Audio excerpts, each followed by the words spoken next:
truth? Are you tired of being so confused? You feel like you're more fucked up than the lies on the evening news. Well, just step right in.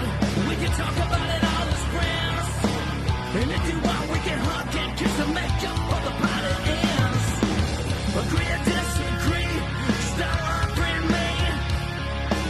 'Cause I'm everything you want, damn sure what you need. I won't tell no lies, back up all the facts with truth. And if you can't get down with that, you must be somebody's stuff.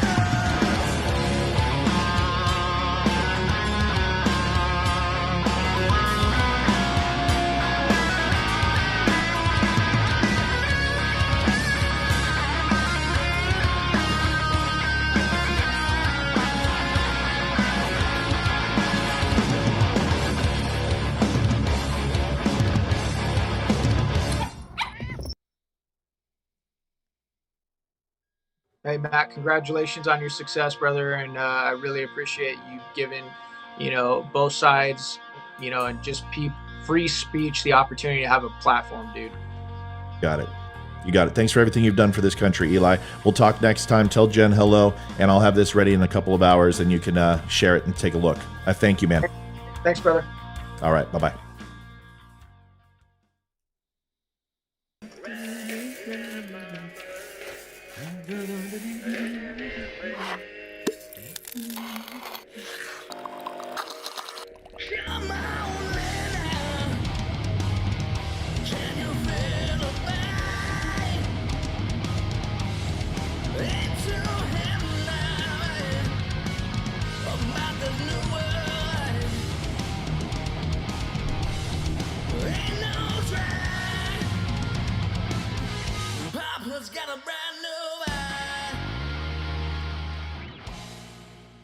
Adjusting transmitter output.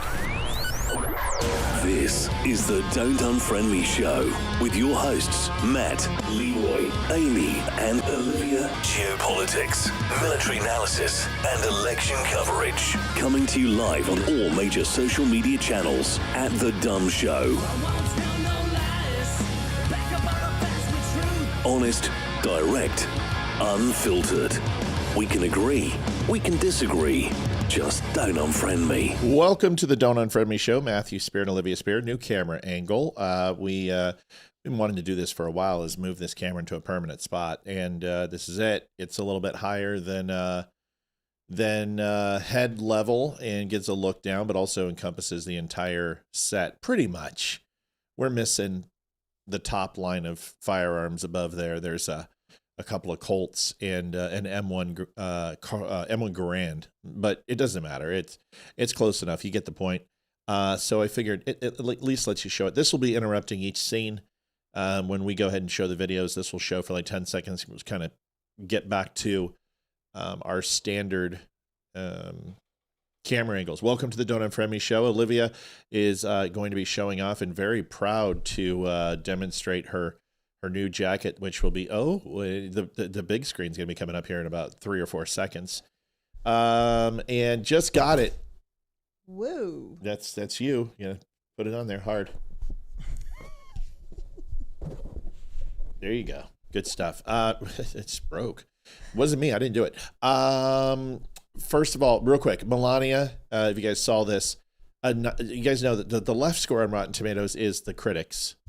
The right score is viewers, people who actually saw it, you and me. 98% is what Melania got from the viewers. 9%. It was a 6. It was the lowest scored movie ever on Rotten Tomatoes at 6%. Well, it's gone up to 9. Jeez. It's just, but it also is rivaling the best opening in like 25 years for a documentary. So, it's a documentary, man. I mean, it's not like, it's like going to the library, going to the dentist, or going and watching a documentary. And the fact that she's drawing that much, people suck. So I wanted to show that. But anyway, Olivia, your jacket, man, look at this thing. Move that mic. I want to see this thing. Oh, that is, let's do this. Let's get the whole thing going on here. Oh, look at that. Oh, that looks amazing. And then the football thingy, where's that at? I haven't had a chance really to look at this up close. It looks very good on you. You're wearing a medium. Yes. And yes, I'm wearing you got to have it medium. a little bit baggier because of winter. Yes. But it looks fantastic on you. It's an amazing jacket. And all the jackets have come in but one, and we'll be shipping those out as soon as that other one comes out, FYI. And then we're going to do Tammy is going to get her jacket. With the February drawing winners. With the February drawing winners. Okay. Anyway. Which, by the way, is this Friday. Oh, my gosh. I forgot. Friday. Yeah. This Friday. Jacket drawing on Friday. So this jacket is apropos. Looks good, Livy. Looks really good. Welcome to the Donut Friendly Show. We have a busy night. Like, I got to get started right away. So we're not gonna spare any expense. Listen, if you've never been a viewer of the show before, we my wife Olivia, Matthew, we're husband wife, been together for 27 years. Holy cow, you got it right. Yeah, I did. I am shocked. Married for 23. Yeah. Holy cow, 2 for 2. Married for 23 and 12 inches. So I think I got all three numbers. I was going to say if you can actually say our wedding anniversary date. August 22nd, 2001. Almost. 2000. 2002. 2002. Shit. Whatever. It's close enough. I did fine. 27 years living in Sid. She looks like the day I met her. It's ridiculous. Me, I don't. I look buff compared to where I was a skinny little thing. And I look a little older. no, you don't. No, you look exactly. Don't make me pull up a picture. Don't make me embarrass you. You look fantastic. You do not look older. Olivia. I said a little No, older. I didn't say older. No, you don't. A little You don't. older. No, you don't. You still look like you look like the 14-year-old that I met for the first time. The 14-year-old. It was legal. I was 18. Well, if they're going to keep calling us pedos, we might as well just embrace it. You know what I mean? I'm trying to think of it quickly because I don't have a lot of time. Here. Oh yeah, I'm going to grab an old one. Here we go. This is just when Hayden was born. Hayden was a year and a half. You don't even, there's no difference, Livy. That's when Hayden was born. It's exactly. That was in 2011. It's Christmas the same. of It's the same 2011. freaking person, Livy. There's no difference. It's ridiculous. You don't age. You are the Dick Clark of women. Thanks. You don't age, babe. Pretty appreciate it. You just don't. You don't age. It's just, oh, those are my fat days. Oh my God, we can't put those up. Oh, you don't age. Thanks. That was 15 years ago. 15 years. You haven't aged a day. You look the same. And you look like this when I first met you. You don't age. Thanks. Hey, everyone, stop, Matt. She's hot and you are lucky. Am I not saying that repeatedly? No, I think people are probably saying stuff in chat. Yeah, because I think I've been very clear about how I feel. You don't look older. You don't. You look the same. There's nothing wrong with looking older. You just look the same. Nothing wrong. And I just look buffer. That's it's it. the 2 braids, you know. Yeah, that's what it is. All right, let's rock and roll. We're freaking busy. We got a lot to do. So first time on the show, we try not to cuss. We're trying to be good people, good Christians, but occasionally Olivia just gets out of hand and you're gonna have to forgive her. So when she does that, just, forgive her. And the videos Totally. and the videos that we play sometimes have a little bit. Unfortunately, yeah. They have some cussing, the videos. Yeah, they do, but it doesn't matter. But I'm serious. There's no offense. You don't even remotely look like you're 50. All right, so here we go. Immediately starting off with crazy liberals. Just crazy liberals are all over. Here it is. To those children responsible, I'm recording this as the son of a Marine and as someone who has worn the uniform myself. When I saw what you chose to recreate, it felt really personal because it was. That image from Iwo Jima is not a symbol of reinterpretation. It's a moment, and it was earned in blood. My father wore that uniform, I wore it. We shared ranks with friends who did not come home. We carry their names, their faces, and the weight of their absence with us every day. And that photograph represents a bond forged in sacrifice and sealed by loss. You looked at it and saw a backdrop for attention. What you did was not clever. It was not cheeky. It was not noble. What those men did was noble. Honor is not performative. Duty is not optional. Sacrifice is not inconvenience. It's not ordering a smaller coffee and calling it virtue. It's not switching brands and pretending you changed the world because you bought a different pair of jeans. Real sacrifice is years of service, broken bodies, sleepless nights, and the lifelong burden of burying friends. That is the bond we share, and it's a bond in blood.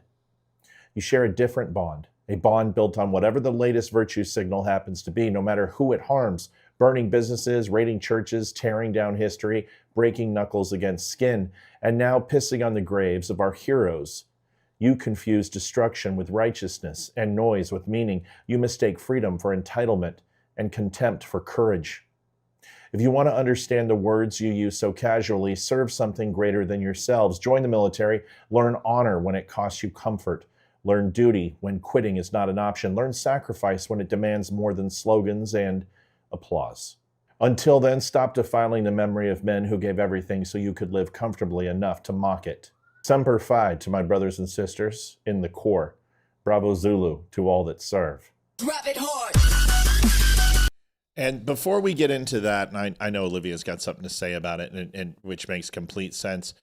Here is the other crazy liberal video, which shows you the people that put up these flags sound like this. I apologize for the language. Here it is.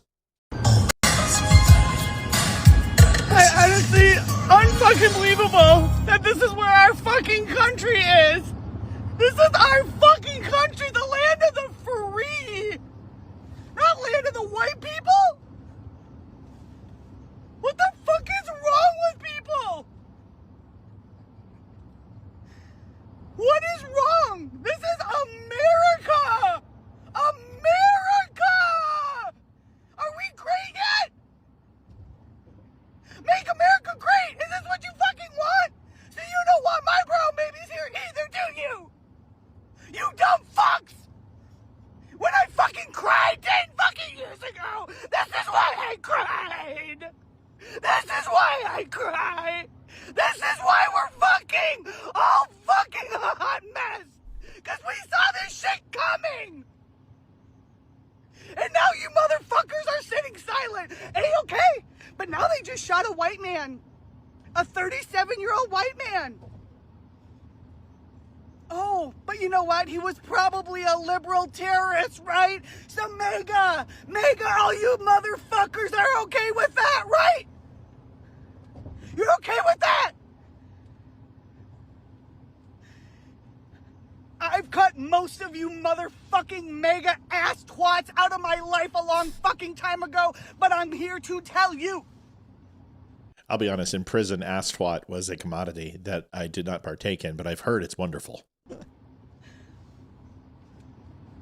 You want to fuck with fucking ICE people? You want to vote for fucking people that think that this shit is okay? Attacking our state? Our government is under fucking attack against our neighbors, our college roommates, our fucking teachers, our fucking policemen, our fucking small business owners. They're attacking all of us. I fucking hate all of you who voted for this, and I hate every single one of you who have stayed silent even fucking more. If you support this, that means you do not support me and my brown husband and my brown children because you want to make fucking America white again. I hope you're fucking happy. The odds are pretty good that we probably already support her brown husband and brown children, being that she's a Democrat. I just have a sneaking suspicion. Don't know if it's true.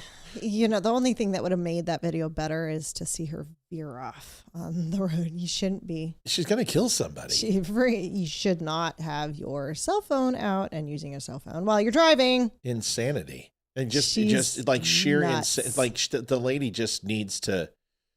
I mean, you remember the old commercial, Calgon, take me away. Yes. And you would land it, but she needs a Calgon bath. She needs to eat Calgon. Maybe a Tide Pod. It's really sad that she had to procreate because, wow, I feel bad for her kids.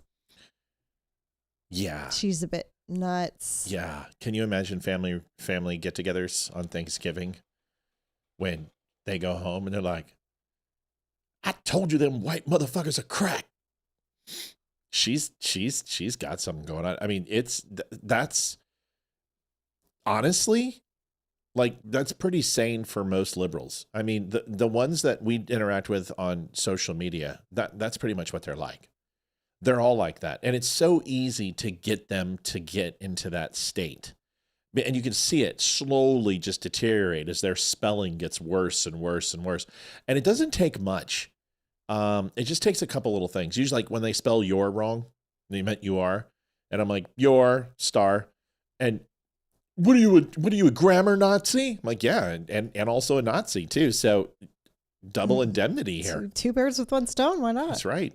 I mean, you already called me a Nazi. Now throw grammar in front of it. That's not really a downgrade. That's an upgrade. I mean, it's like Nazi or become a grammar Nazi. I'd much rather be a grammar Nazi than an actual Nazi. I see these people every day, and they don't surprise me. They don't shock me.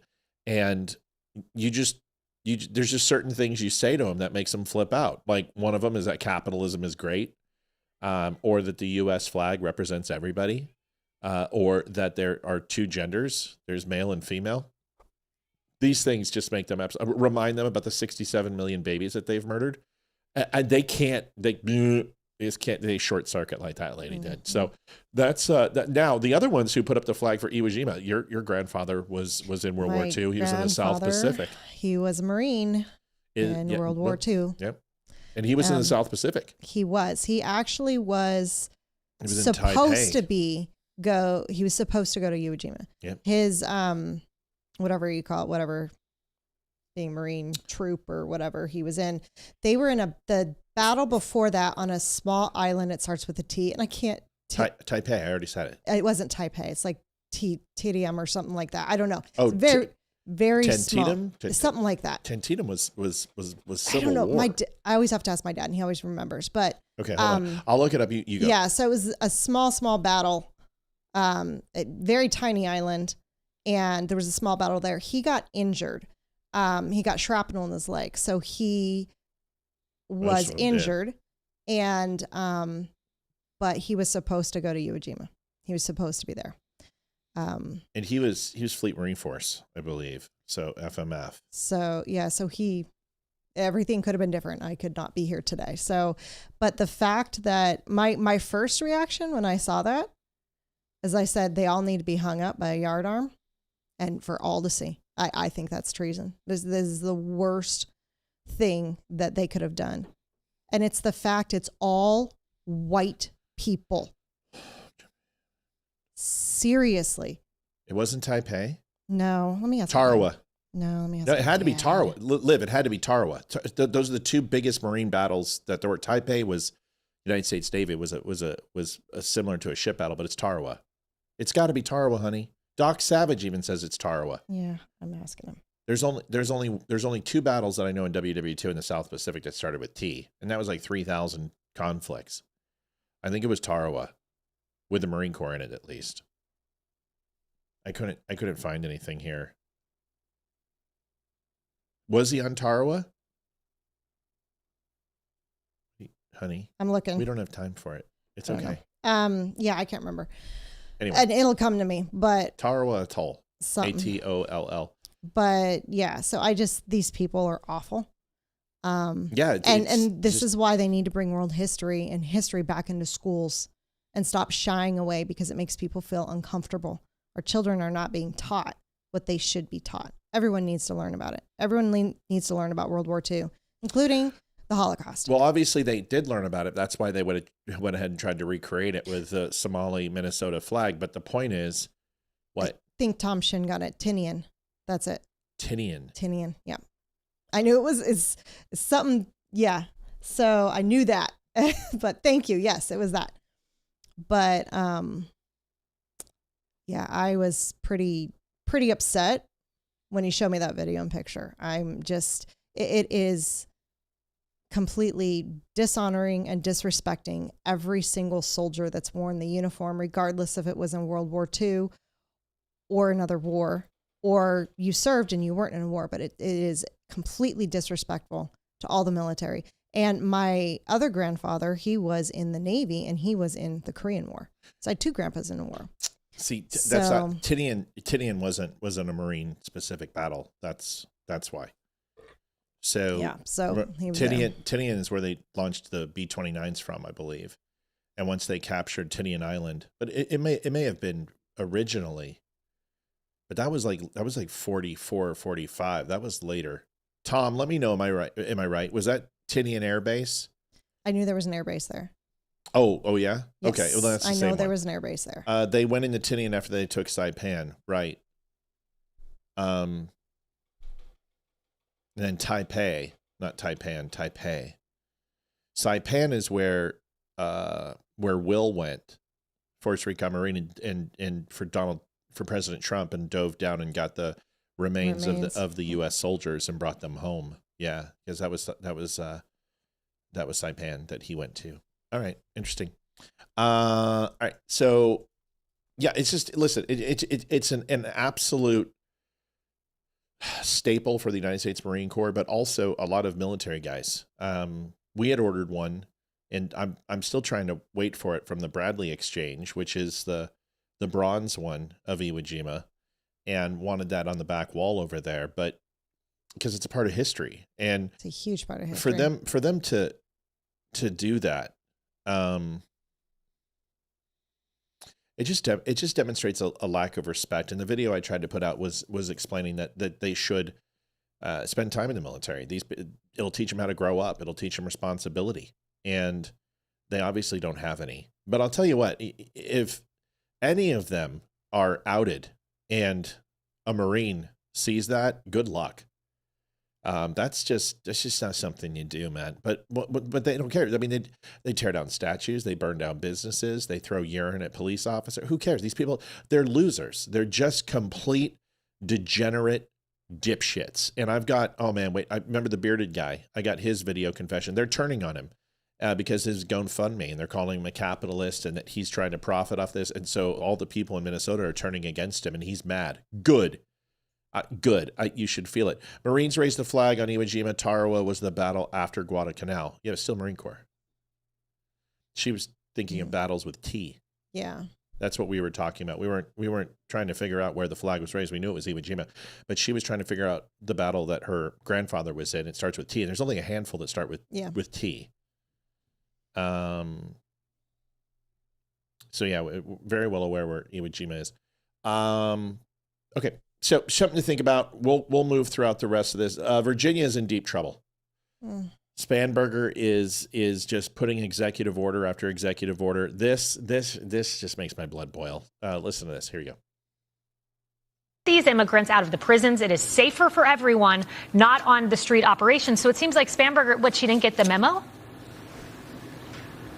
I guess she didn't get the memo because we had a great partnership with Glenn Youngkin and his team on the ground there to make sure that when these criminal illegal aliens who are in the jails, in their custody, once they serve their time, that we are notified and they can be turned over to ICE to be released back into their own country. But Kaylee, I want to give you one example, and your viewers one example of a direct response to this. There is an illegal alien that we arrested from El Salvador in September of last year.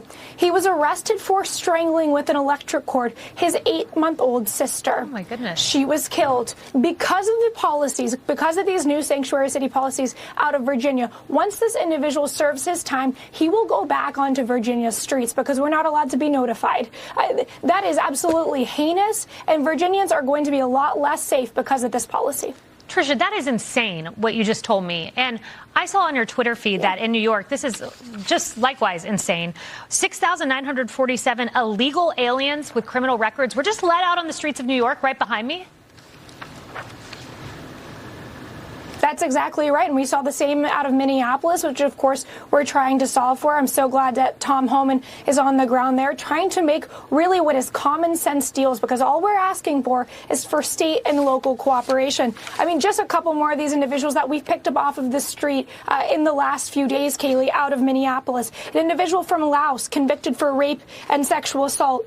An individual from Vietnam convicted for sexual assault, homicide, negligent manslaughter. Another from louse convicted for homicide. These are the people who've been walking around Minneapolis with impunity for the last few years, and who ICE, because we're not allowed into those jails, we have to flood the zone and get these individuals out of the country. That's what we're doing in Minneapolis. That's what we're going to be doing in New York with those sanctuary city policies. Tricia McLaughlin, you guys are doing great work. Thank you. So it's interesting. Real quick, one comment we got from Stephen Zamizik.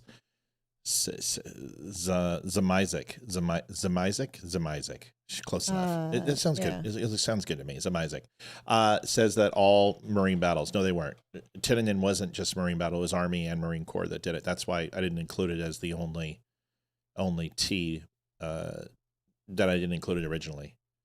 So that was a co-op between Army and Marine Corps. Then Army Air Corps Station B-29's there, and was guarded by Marine Corps as well. But the Battle of Tinian was a co-op between Marines and Army.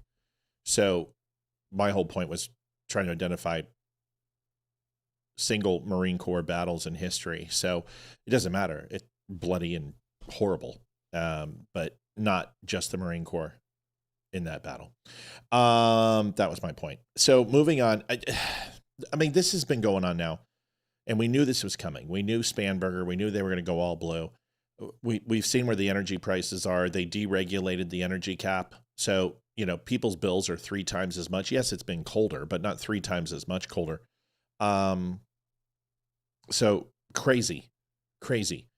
You're seeing, talking about rolling back gender neutral bathrooms and starting to allow women or men and women sports.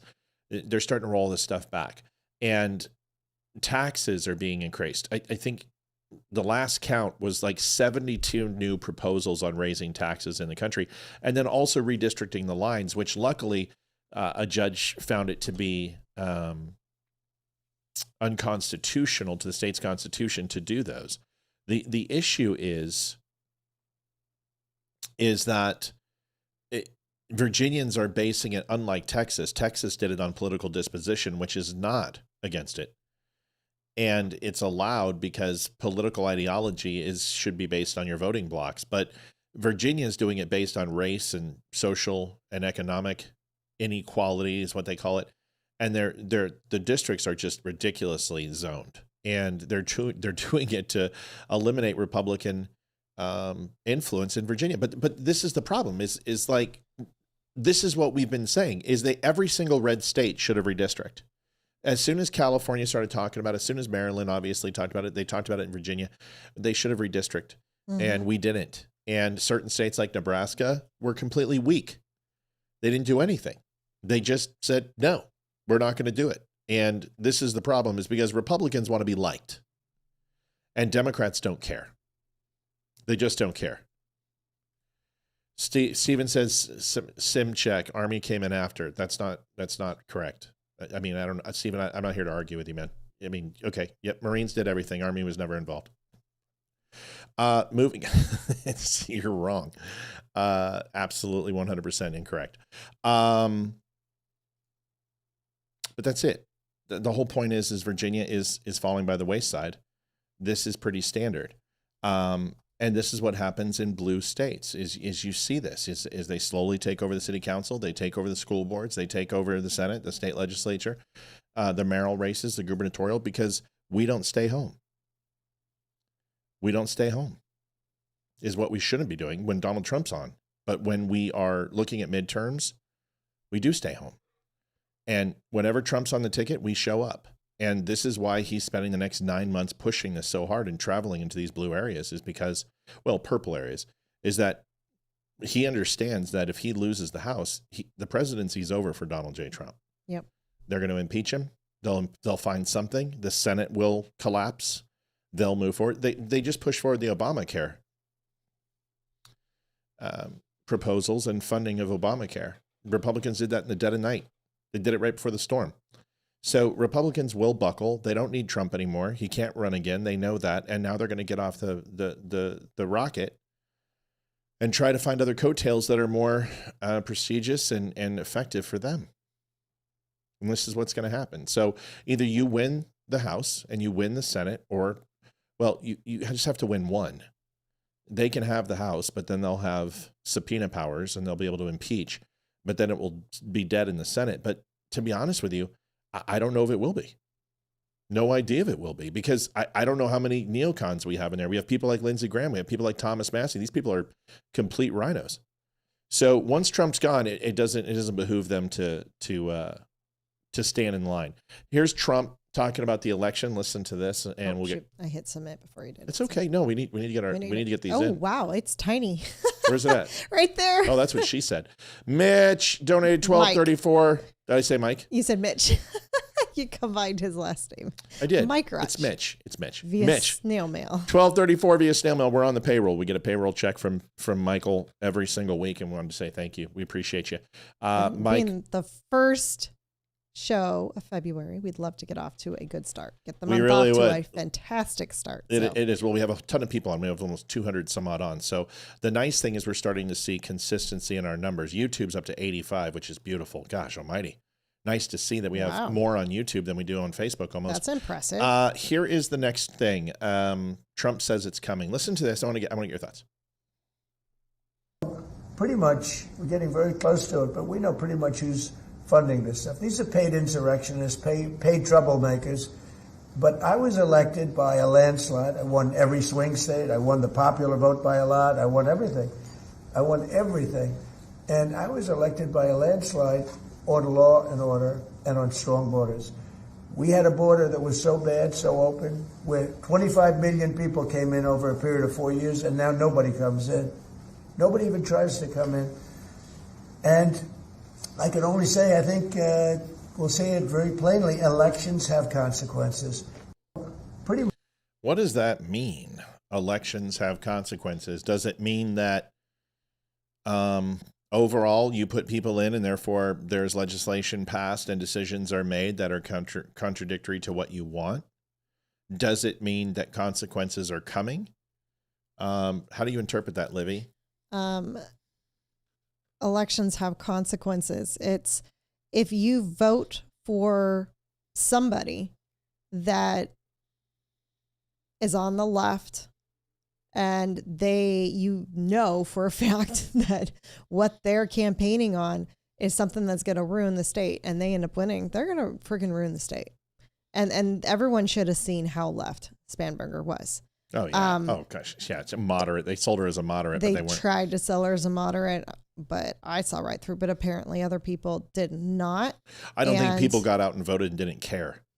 Yeah. And unfortunately, no matter how much of an amazing and kind and nice woman that I just totally blanked on her name. I'm so sorry. Whom? Winsome Sears. There we go. Totally. Okay. Just give me I mean, we were talking about Spanberger. No, you're great. You did great. Go ahead. She unfortunately was not a very strong candidate. No, she wasn't. She didn't campaign correctly. She didn't get out late enough. Her whole appearance, I hate to say it, but she this shouldn't matter, but it does. Optics matter in politics, and that's the way it works. She absolutely needed to be more vocal, more present. She should have done her hair up and dressed in, nice clothes and red, white, and blue and all that type of stuff. But you know what? I don't think Winsome Sears' heart was in it. And if you look at all of those candidates, they've all disappeared. None of them are there. I mean, even Glenn Youngkin just poofed. And the reason why is because this was an absolute repudiation against Republican and the GOP in Virginia. And they castigated them all out, period. And we're going to have to deal with it. I mean, we have to live here. So it's not going to get any better. No, it's not. Independent journalist, go ahead. Miss Dawn Martin got her tax return back. So thank you very much. Appreciate Dawn it. Martin got my tax return so I can share. Keep up the great work. Dawn, we love you. Thank you. We appreciate you. $20. Thank you, ma'am.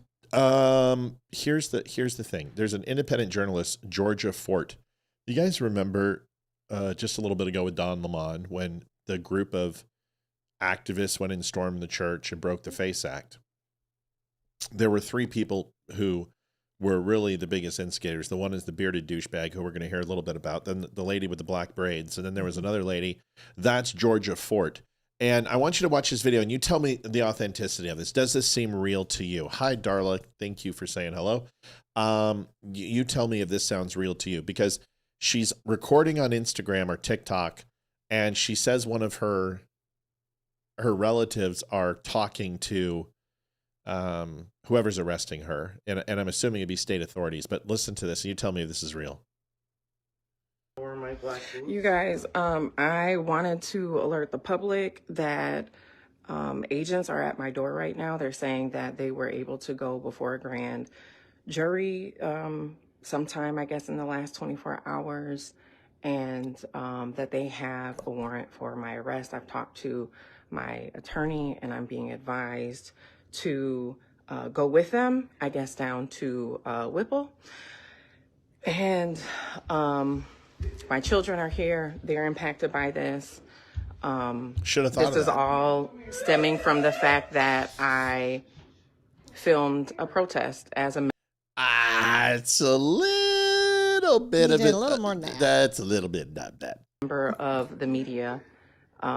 We are supposed to have our constitutional right of the freedom to film, to be a No. member of the press.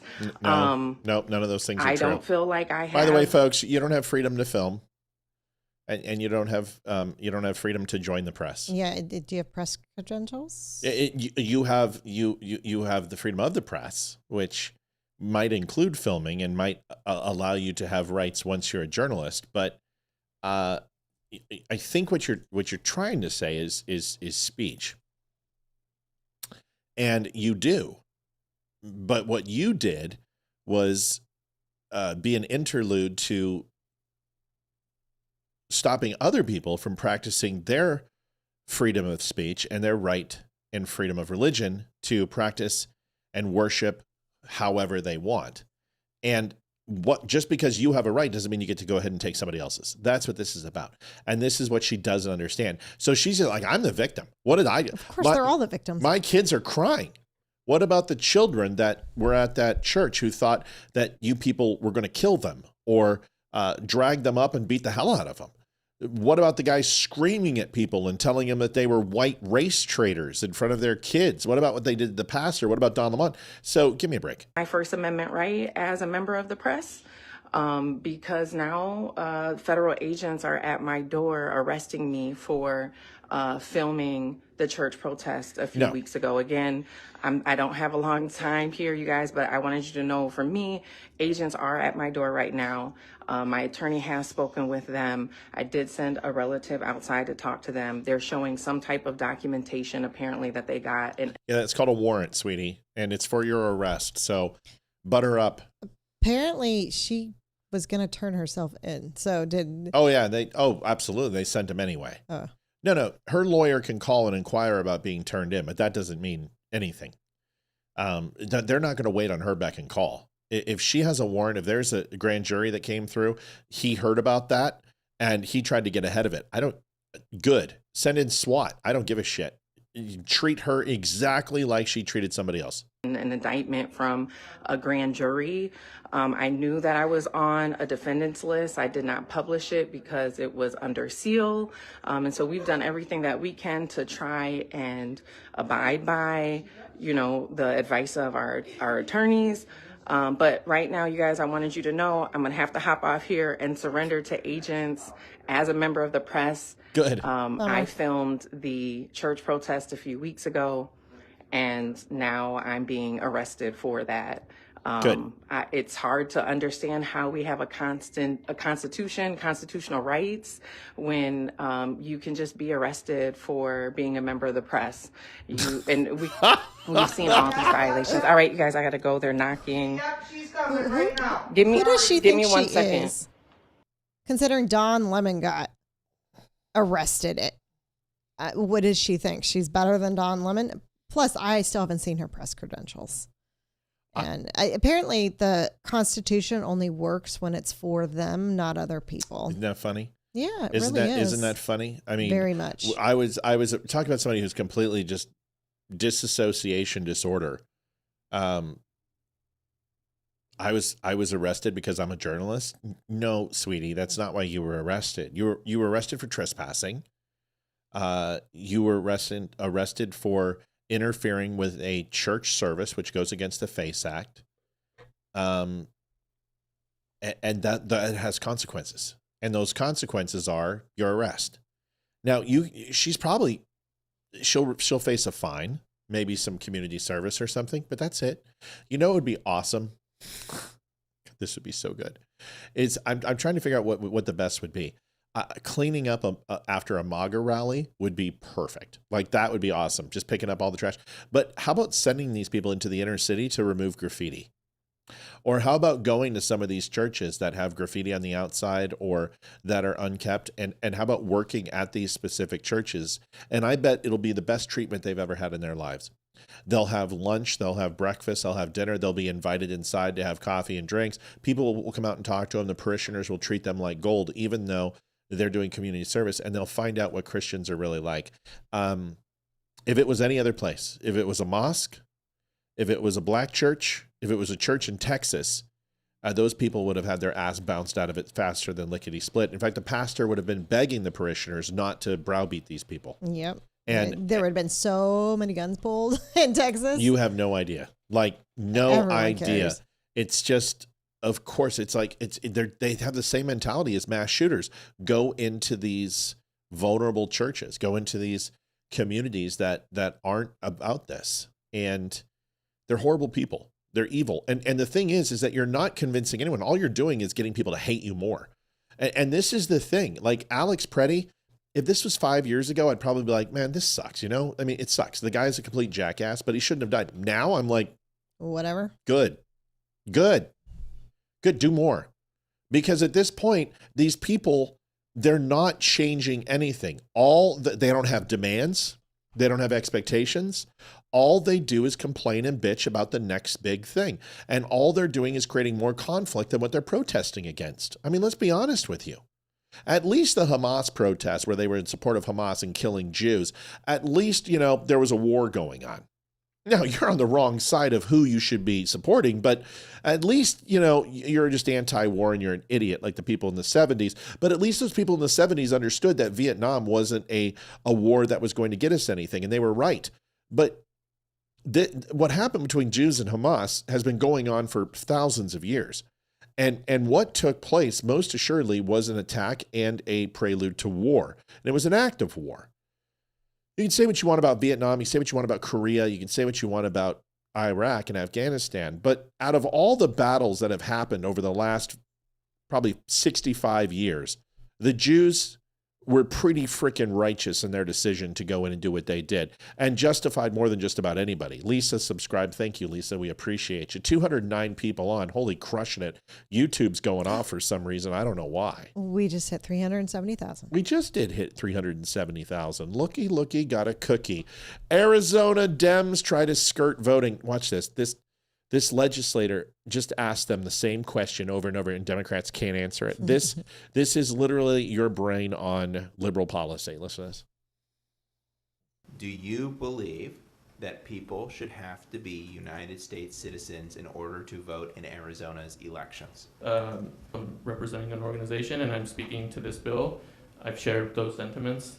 Does the organization you're here representing believe that people should have to be United States citizens in order to vote in Arizona's elections? That's a question that I have to go back for that very specific question to get the response, because I don't know. Mr. Chair, that's not an answer. It is not. My name is Jody Lee. I'm here on behalf of Lucha. Does Lucha believe that people should have to be citizens of the United States in order to vote in Arizona's elections? I believe that I don't have an answer from that directly from Lucha. And I think certainly they believe all taxpayers should have access to democracy. That was quite a word salad. People who are non-citizens who are working in Arizona, whether they're here legally or illegally, pay taxes. Does Lucha believe that non-citizens should be able to vote in Arizona just because they pay taxes? I don't feel comfortable making a definitive statement on behalf of the organization. Hi, sorry, Caitlin Contreras with the ACLU. Is it the position of the ACLU that people should have to be U.S. citizens in order to vote in Arizona's elections? It is the ACLU's position that voting should be fair and accessible and to everyone who is eligible. That would be a U.S. citizen. Do you The first time I watched this, I laughed out loud. Oh my God. They're so stupid. So the thing is about this is it depends what you consider a vote to be. Is a vote the action of going into a building, showing your ID in some cases, demonstrating that you're a U.S. citizen, going in and pulling the proverbial lever, so to speak? Is that voting? Or is voting that your body represents a total amount of people where legislators are assigned to represent you based upon around 670,000 people per legislator? So here's the problem, is that liberals will tell you, okay, well, between 14 and 20 million illegals are in this country, but they can't vote. That's not true. Their vote is represented based upon the population. And you don't have to have a city of 670,000 illegals to get yourself a representative. You literally need to put 25,000 in a district of 650,000 in order to hit the 670,000 threshold. And that's what Democrats are doing. And that's what California's doing. That's what New York's doing. That's what every single blue state is doing, is they're allowing illegals to come in these sanctuary cities and to redraw these lines based upon population and give them more people that are falling into the Democratic pool than the Republican pool by sticking a legal head count in there. That's the vote. That's the vote. It's not punching a ballot, folks, because even though some of these people can vote in local elections, they're not voting for the ticket when it comes to presidential elections. But that does influence their state legislation. It does influence their city council. It does influence the gubernatorial candidates. It does influence their districts and their municipalities and townships. So just simply having an illegal in your district, they're counted in the U.S. Census because, as we know, SCOTUS decided that you are not allowed to ask a person their citizenship, that it's against their right to privacy. So dumb. It's self-incrimination. It's not dumb. And it is unconstitutional. But it also allows Democrats to win, because here's the thing. You want the government going and knocking on your door and saying, can I see your papers, please? And welcome to Nazi Germany. No, we don't want that. We're Republicans. We don't want the government in our lives. And yes, I understand what you're saying. Well, wait a minute, Matt, it's illegals. I know that. What I'm trying to tell you is, where's the line drawn? If they knock the door for that, what else are they going to knock the door for? It's a right to privacy. However, they're illegal. So we need to have something that automatically discerns whether we are legal or illegal in our country. Because a driver's license doesn't do it, because illegals can get driver's license. Mm-hmm. You need voter ID. And this is the problem, is that we're trying to get voter ID through, and Schumer just said it's dead on arrival. This is the problem. So the only other option for Donald Trump to do in order to fix this is do what, Liv? When you have a bunch of illegals in the country, deport them. If Democrats would do voter ID, I honestly, truly believe that Donald Trump would not go after the non-criminals. He would be okay with DACA. He'd be okay with illegals currently in the country as long as we had voter ID. And if those people want to vote and they want to get social programs and they want to get the benefits of being an American, then you have to go ahead and legalize. And you have to go through the process. And we have to find a process that's okay for the people who are already here, if that's what we want to do. But any of the criminals, gone. Any of the people who jump multiple times, gone. But if you put voter ID in place, this stops the Democrats from getting what they want. They don't care about Mexicans. They don't care about illegals. They don't care about visa overstays. They care about the numbers it represents and what it gives them, because these sanctuary cities are just bringing them in. Then they redistrict the lines and take lines that go out north, south, east, west, northeast, north by northwest, and draw these districts that are elongated, straight lines that go all the way and bury through the state and cut the red counties in half. Look what they did in California. Look what they did in Virginia. Look what they're proposing in Virginia. Some of these lines go from Alexandria, Fairfax to Ashburn. These districts are 70, 80 miles wide and long. It's insanity. Yeah, nuke the filibuster. That would be nice. Any other thoughts on that, babe? No. It's just ridiculous. It is ridiculous. Folks, we've got coffee. Liv is going to show you the wonderful coffee that we have. We have the Donut Friendly coffee. It is all 100% made in the United States. Now, the beans themselves, of course, are bought all over the world, whether Ethiopian, whether they're Guatemalan, whether they're Colombian, wherever. But we've got 6 different brands. We sell it in 12 ounce, 2 pounds, and 5 pound bags now. Here's the problem. With coffee, it's gone up. Our coffee's actually gone down. We were selling it for $16.99 a bag. We have a new vendor who is same quality, actually better quality. I'm getting a lot of good reviews for $15.99. You can't beat it. You get gourmet coffee for grocery store prices. I promise you, if you don't love it, if when you open it up, it literally doesn't knock you on your ass because it is the freshest, best tasting coffee in the world. Get it whole bean, grind it up with the Burr coffee grinder, and then go ahead and put that thing in a French press, and it will knock your socks off. I don't care, Joel. Fuck you, Joel. Joel, go fuck yourself.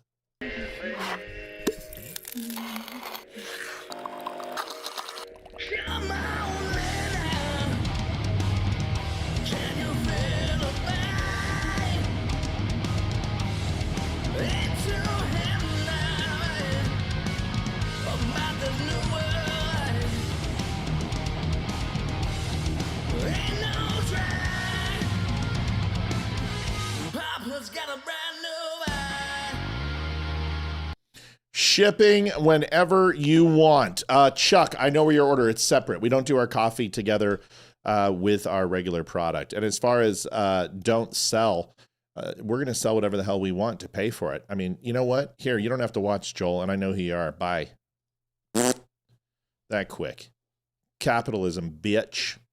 Sorry, folks, I don't tolerate that. Do you know how much this costs? Do you know how much this costs? Do you understand how hard it is to run this? If you want to get your own channel and you don't want to sell anything, then you can do that. Go for it. It's called 1876. Go fuck yourself and create your own channel. This is my channel. I'll sell whatever the fuck I want on here. Thank you very much, including your wife. Wait to have good language tonight, dear. He's an asshole. Yeah. He's an asshole. What, a 15-second coffee commercial? It's that hard for you? I'm sorry your attention span is that of a goldfish. FBI finds 2,700 kids of sexual exploitation. This is interesting. I want to talk for a minute about something that is important. Every single day of the year, the Department of Justice investigates and prosecutes those who abuse and traffic young women and children. Just last year, the FBI located over 2,700 victims of child exploitation. The Department of Justice found and terminated 3.8 million dark web pedophile accounts. In August, we charged 11 defendants for extensive sex trafficking in Los Angeles of illegal immigrants and underage women. Last month, we charged 5 men who were engaged in a sadistic sextortion network of deranged young men abusing women. Over the past several months, last summer and into the fall, we executed Operation Restore Justice, rescuing 205 child victims and arresting 293 offenders. I point this out because I take umbrage at the suggestion, which is totally false, that the Attorney General or this department does not take child exploitation or sex trafficking seriously, or that we somehow do not want to protect victims. We do. There are some select members of Congress and some in the public eye, including those most critical of our efforts at full transparency under the Act, who remain silent as to all the work that we have done and continue to do every day in this space, while quickly pointing a finger at the Attorney General or this department because we were careful in our review of millions of pages of documents over the past 2 months. The Attorney General, the Director of the FBI, and our partners throughout this administration work hard every single day to protect the most vulnerable among us. So people are obviously the big Epstein files. 3 million extra files were dropped over the last couple of days. I want to thank you, Bubba Ford. Bubba obviously likes the coffee because he bought a bag. So Bubba Gump likes the coffee. He likes coffee with shrimp. He likes coffee with peanut butter and jelly. He likes coffee with Mama's chocolates too. He thinks our coffee's good. CJ Jenkins donated $10.80. Can't do much right now. Yeah, you did. You did a lot. You did what you could do, and that means a great deal. Even if you just like, share, and subscribe, folks, that means the world to us too. You don't have to give us money. We appreciate it if you do, because it pays for the lights. Nobody pays for this. There's no corporation that pays for this. Everything you see here, everything you see, 100%, even this is all paid for by the dumb nation. They bought this set for us. They were sick of seeing us in a bedroom and they wanted a bigger set. This is what they got. They're amazing. We love them. We appreciate it. And if you're going to get upset because we do a 15-second coffee commercial when every other channel does 25 minutes of ads for every 40 minutes of content you get, you can deal with it. Suck it up, Buttercup. I'm not your monkey. You don't get to tell me what to do. Can't stand that shit. Get your own channel. Don't come in here and tell me what to do with mine. It's not the way it's going to work. Freaking jerk off. Melanie, yes, we did. What did she say? Did we get her email about the Dumb Club? Yeah, I emailed you back, kid. Check your email. I already checked my email while you were asking me to check my email. I already checked my email, so check your email. Bongino speaks on Epstein. This is going to be a great topic because we can talk about Epstein. But I'll tell you right now, if you're sitting here going, Donald Trump's a pedophile because there were thousands of accusations, I want you to actually read it. Stop listening to Democrats. Go in, and what happened in 2016, a hotline was opened up in regards to Jeffrey Epstein and crimes. What happened was they received thousands upon thousands of accusations that were all unfounded. Every single one of them talking about torturing children and raping children. You also notice that every time that Epstein reached out to Musk, he went ahead and asked him to visit the island, and Musk never went and always canceled, almost like he was stringing him along. Do you also notice that with Donald Trump, everything and all these accusations start in 2016 after he kicked him out of Mar-a-Lago 10 years before? Did you also notice that it started right when he became president? Aren't these interesting facts to you? And not only that, but the United States government investigated these, including under the Biden administration. And if you look at the end of all of those accusations, in the last cell, it says every accusation was unfounded and unwarranted cases, and these complaints were closed, period. Okay? Donald Trump, the best person who could testify for Donald Trump was Julian Assange. And when he was asked about Donald Trump, they said, are you in Donald Trump's corner now? You released all these emails on Hillary Clinton. What about Donald Trump? And he goes, oh, trust me. We tried to find as much dirt as we could. There's just nothing out there. If they could find anything, they would have. Here's Bongino speaking on Epstein. His first show today. Don't know if you watched it. I did. It was excellent. I missed the guy. Can't wait to hear him keep talking. Here it is. But it was a level 10 problem. It was never going to please everyone. The person I thought at the time who nailed what the issues were with this was our good friend Mike Davis. I'll play the CNN one, the clip next, but throw up Davis's tweet. There were a ton of problems with this. There was grand jury material. There was he put this out. He's anyone who rapes kids deserves the death penalty. Amen. Here's the problem with the Epstein mess. The FBI doesn't have the evidence many thought it did. I want to see the files, folks. I said, don't let it go. I meant it. We got elected. We looked at it. The file was not what was in there, was not what we thought would be in there. There are not tapes with powerful men raping kids. There is not a list. Epstein's Rolodex was already public. The file's largely unreleasable for many reasons, including grand jury material, which they're moving to get a lot of that out. Court records under seal, child pornography that was downloaded from the internet. You can read the rest of it. Protection of victims. We obviously don't want victims' names out there. Here's another one. Keep that up for a second. Double or triple hearsay. You're seeing it now. You're seeing on Twitter, like, this guy said Joey Bag of Donuts, cut this woman with a razor, or this young girl while raping her. And you're like, wow, that's a really horrible story. It's terrible. And then you find out Joey Bag of Donuts was some famous athlete who was playing a game in Phoenix that night. Like, a lot of this stuff was just people not all of it. This is an extremely serious case. Let me be crystal clear. But that doesn't mean every single tip that came in, had any kind of veracity to it at all. A lot of the stuff was clearly debunked. He said, does anyone believe Bondi, Patel, or Bongino would cover up for Bill Clinton or Bill Gates? Didn't even make sense. I was all over this case on my show. The Trump DOJ wanted to be fully transparent, but it couldn't at the time for the reasons above. It's not going to satisfy many, and that's fine. But folks, I'm not going to spend the next 2 years talking about it. This administration got you the information. You can all look at it. And a lot of people are using it to divide us from the inside. Those are just the facts. That's just the way it goes. And by the way, the dividing people from the inside thing is not working. A lot of this is bullshit. A lot of it is foreign operations designed to make us divorce ourselves from the inside, current thing, everything. It is a deadly serious case. There is zero doubt about it. Everyone in the administration treated it as such. Everyone from the start. But it was not, it was a level 10 problem. I can prove it to you. No one else had solved it in the past. Correct? Those are just the facts. But it was a level 10. So it's really an interesting point when you think about it, because everyone was so excited to have Dan come in and be FBI assistant director, right? And Kash Patel. And I was the one that was like, Kash Patel, I don't know. Pam Bondi, I don't know. And I finally got on board the Trump train when it came to this, but I was hesitant.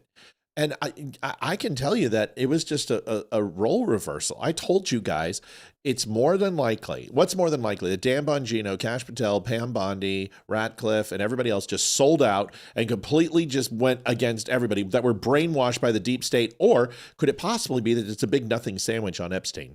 And that's the case. That's the case. You guys have to understand the child porn that they had, the terabytes and terabytes. It wasn't a loading gun of Epstein recording. This was just people's psychosis. This was people's. Yes, he had mirrors. He had mirror watch rooms. The guy was a fucking pervert. The guy was a weirdo. Okay, just a complete weirdo. And I'm not here to talk about his kink. If he wants to watch people cuck whatever woman he's with, good. Good. More power to you. Do it. Consenting adults. You can do whatever you want. I don't care. No judgment. It's the other stuff where he was a weirdo and a creep, right? But to sit here and say that he was a big Mossad agent or he was blackmailing people or CIA, you have no proof of that. You have no concept of that. So people made Epstein this he was the boogeyman. He was the guy. He was the one guy behind the guy behind the guy. And what it wound up being, he was a rich billionaire who exploited women and used women as most of these pigs do.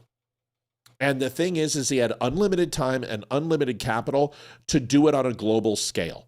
Now, until we find something different, that's the way it is. The victims that Massey is talking about and Marjorie Taylor Greene, a lot of them were call girls. That's just the truth. And they went ahead and got their money when they fucked as many guys as they could. Then they got out. Then they sold their stories and got money. And now they're trying to do this again so they can open up lawsuits when people are named. I don't know what to tell you. This is a shitty world with a lot of shitty things that take place. I'm not defending Epstein. The guy was a pig. I don't care about that when I would have to give up the real focus.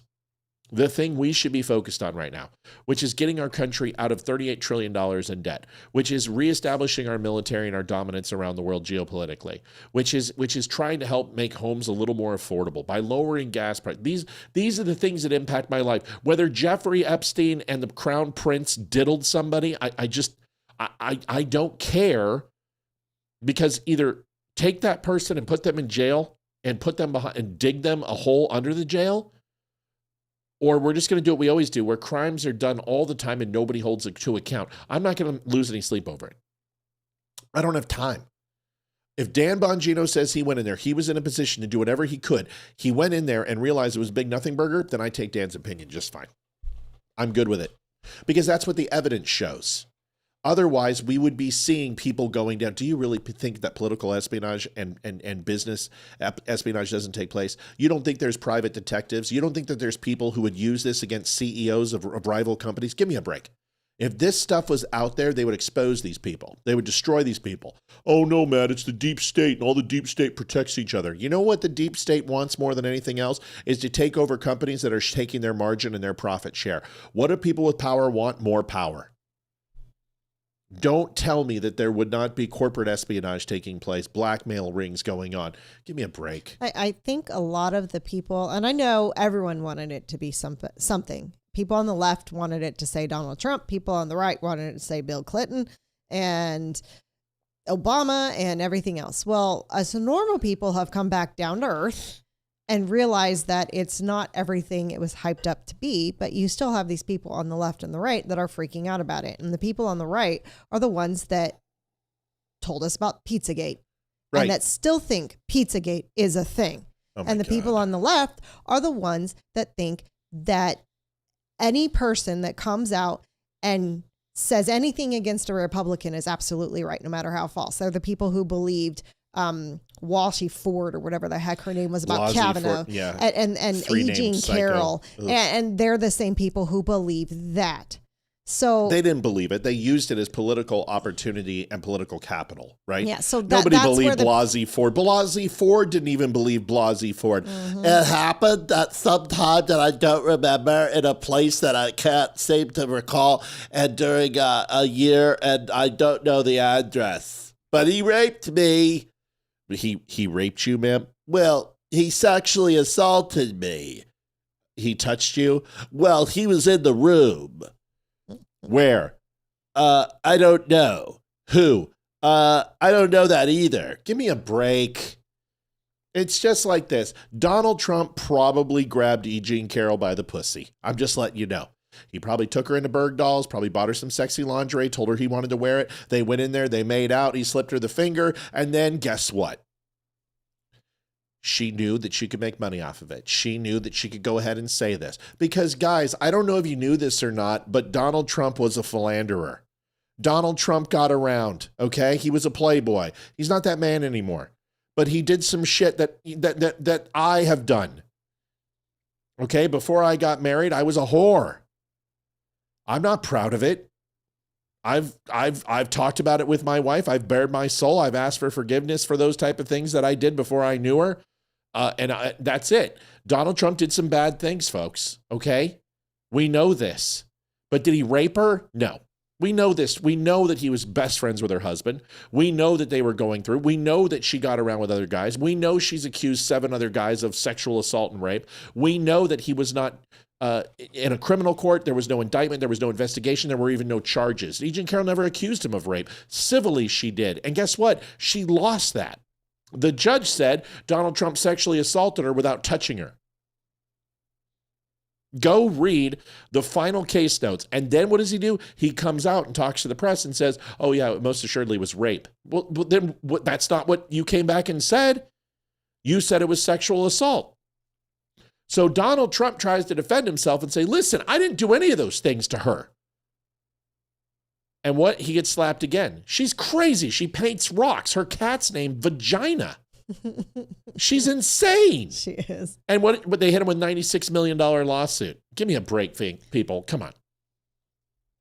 Give me a break. Mr. Thomas Austin, thank you very much. Appreciate it. And I need to use the little girl's. Thanks, Tommy. I appreciate it. It's okay. We'll go to the next thing. Anyway, that's where we're at with that. Let's watch this while Olivia goes to the bathroom. Not Olivia going to the bathroom, something else. Oh, that's not the one I wanted. Unfucking believable. I already showed this one. Let's do this.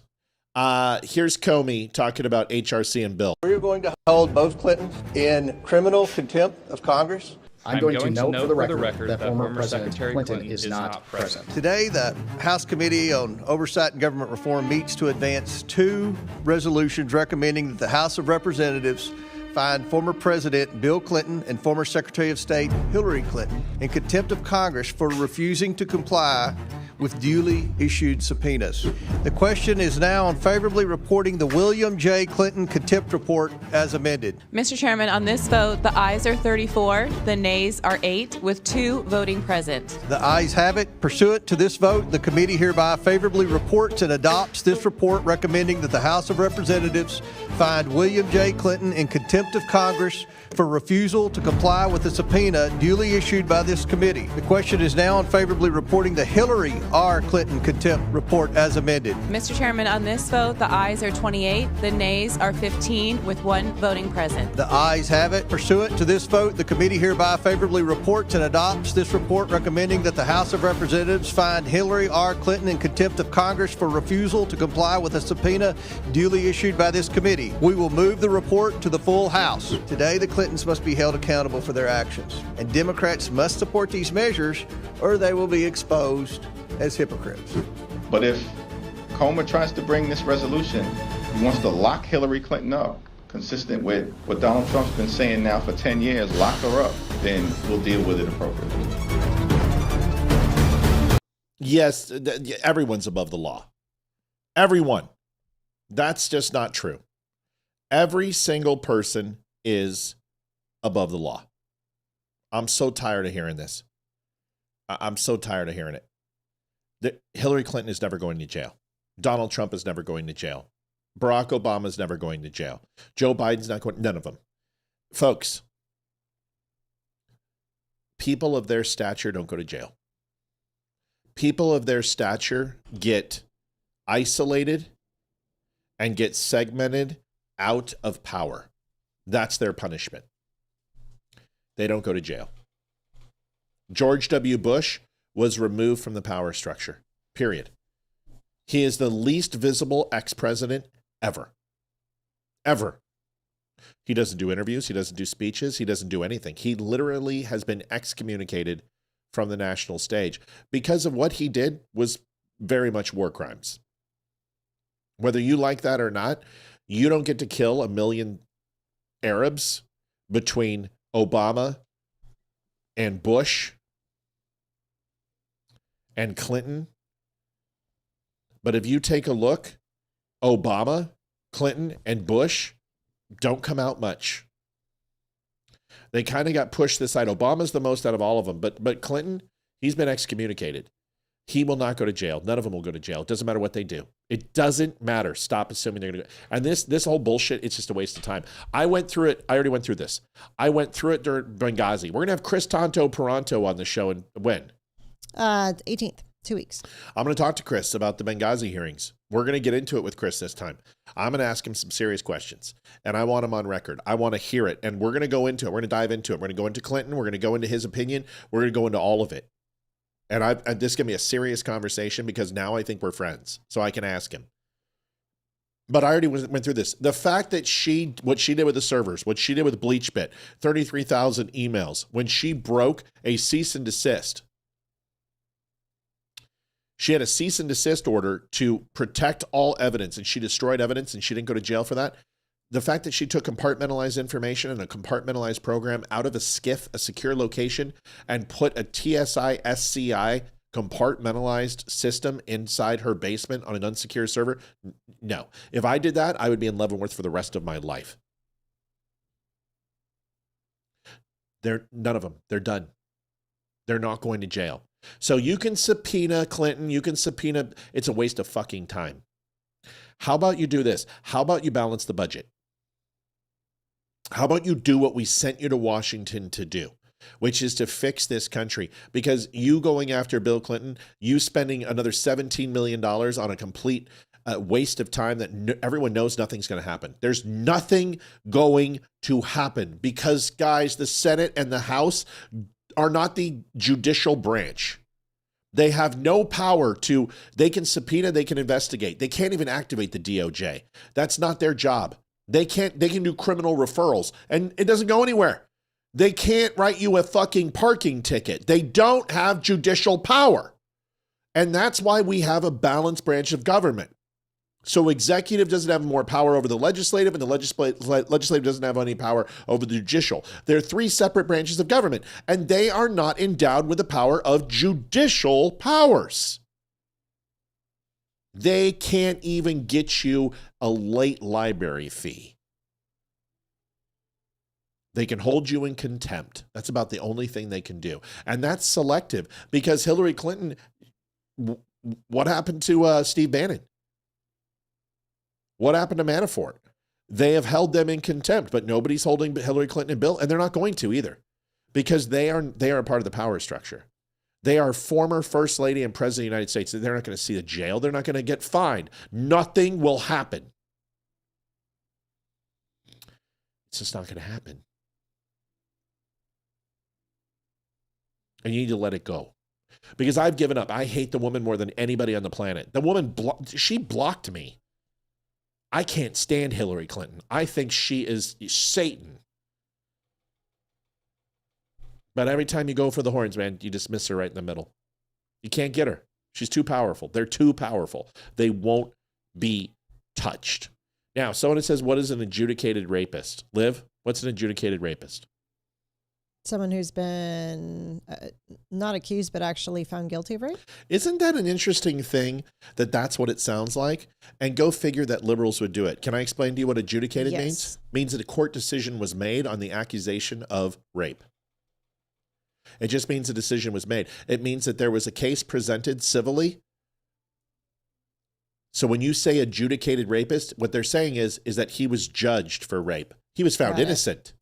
Oh. But when you say adjudicated, it sounds so formal. That's right. Sounds like, oh, he's an adjudicated rapist. Actually, he was found innocent, that there were absolutely there's no investigation. There was no evidence. There was no rape kit. There was no formal complaint. She never called the police. It was completely fabricated. Rape? No. But it was adjudicated because they did the process and he was found innocent. So when they say adjudicated rapist, that's like me jaywalking. They're like, you're jaywalking. I'm like, I'm in a crosswalk. And they're like, you're an adjudicated jaywalker. Well, yeah, but I was found innocent and it was dismissed with extreme prejudice and stricken from my record. Right, but you were an adjudicated jaywalker. Oh. So that's why they say adjudicated rapist, because it sounds formal. Because people are too stupid to look up what the word adjudicated means. Yeah. This is what he was not charged with rape, because you can't be charged in a civil trial. And the preponderance of evidence in a civil trial, 75% of people who sue, the plaintiff gets the award. Just taking someone to small claims court or suing them civilly, 75% in favor of the plaintiff, just because. The preponderance of evidence is so small to sue somebody civilly that a lot of people just pay it out because it's less than the lawyer fees. Donald Trump agreed to the $5 million because it was less than what it was going to cost him in lawyer fees. But here's the real crux, is that the moment that he spoke out against her and said, I'm innocent, she's crazy, she's whacked in the head, what did they do? They hit him with $95 million. Defamation, $86 million combined, $96 million. And trust me, that is an unfair penalty. They're going to go ahead and appeal it, and they will win. Yep, Bannon went to jail. That's correct. Yes. So not proven.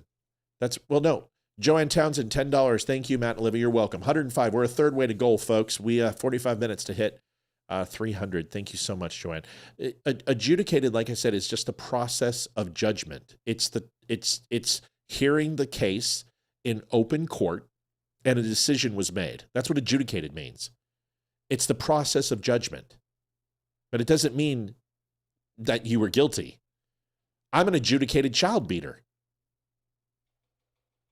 No, that wasn't what the charge was. Remember, it was delinquency to the. But that's what they're going to say. Delinquency of the minor, and whatever it was. And rape, it was sexual misconduct. That was sexual misconduct. Is what was not even sexual assault. Sexual misconduct. Dude, he got fingery with a chick in a dressing room when he was younger. Okay, that's what happened. Do you know how? Man, that's why do you think I don't run for office? Because I'd be sued like that. I guarantee there are girls in my past, but he forced me. We were at a party and I was drunk. How many beers did you have? I don't remember. Where were you at? I don't know. What time was it? I don't know. What house were you at? No idea. The accusation alone is enough. Do I think he got with E. Jean Carroll? Probably. Do I think he had sex with her? No, I think he did what he did with a lot of women, is he screwed around. On lunch break, probably took her into Bergdahls. More than likely. Every accusation has a bit of truth, but it's the truth that's the issue. And that's why they didn't say that he was guilty of rape, because it's civil. He wasn't charged with sexual assault. He wasn't investigated. He wasn't indicted. There was no prosecutor. There was no DNA evidence. There was no rape kit. It's bullshit. It's just bullshit. It's just like somebody coming up to you and saying, Olivia sexually assaulted me. And everyone would be like, you're a freaking moron. But if they go up and say Matt sexually assaulted, it's like, oh yeah, well, I can see that. Matt's a little angry. Seems like he's, an aggressive human being. That's the way it works. It's bullshit. And everybody knows it's bullshit. Even she knows it's bullshit. Remember, rape is sexy? Yep. It's a fantasy. Matt, is code 10 still good at the shop? Yeah. And I even think it's good on the coffee. The only thing it's not good are the books. But if you use code DUMB10, just be liberal with the coffee, because there's not a lot of margin in that. No, just use it. I'm kidding. Just use it. Have fun. Have fun. All right, folks, we got a shit ton of people on. 105.13 is where we're at. We're $195 left to goal. We're going to keep cooking here. We're going to keep cooking. listen to this. It is an expression of white supremacy. And so when I look for constitutional justification for these arrests, it's obviously not in the Constitution. It's obviously not in the Constitution anymore. All right. So this is Eli Mistal. This is the guy that has a pick in his hair. I was going to say that's the first thing I saw. And from this point on, everything coming out of your mouth is just. I just want him to be like, oh, Tay, like buckwheat. So, oh my God. Listen, this guy is a complete moron. Yeah. I can't stand this guy. He is so full of shit. But he's going to make the argument that in Article 4, listen to what he says, and then I'll disprove what he says. Listen.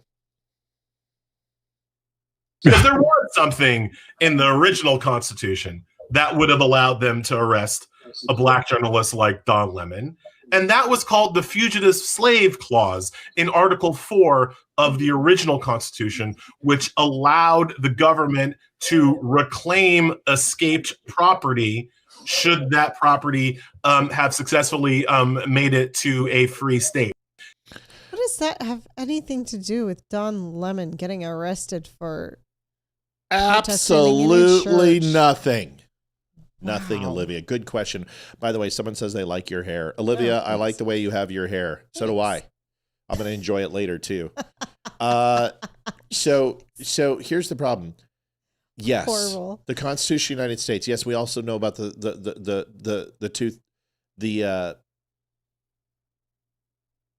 2/5 compromise.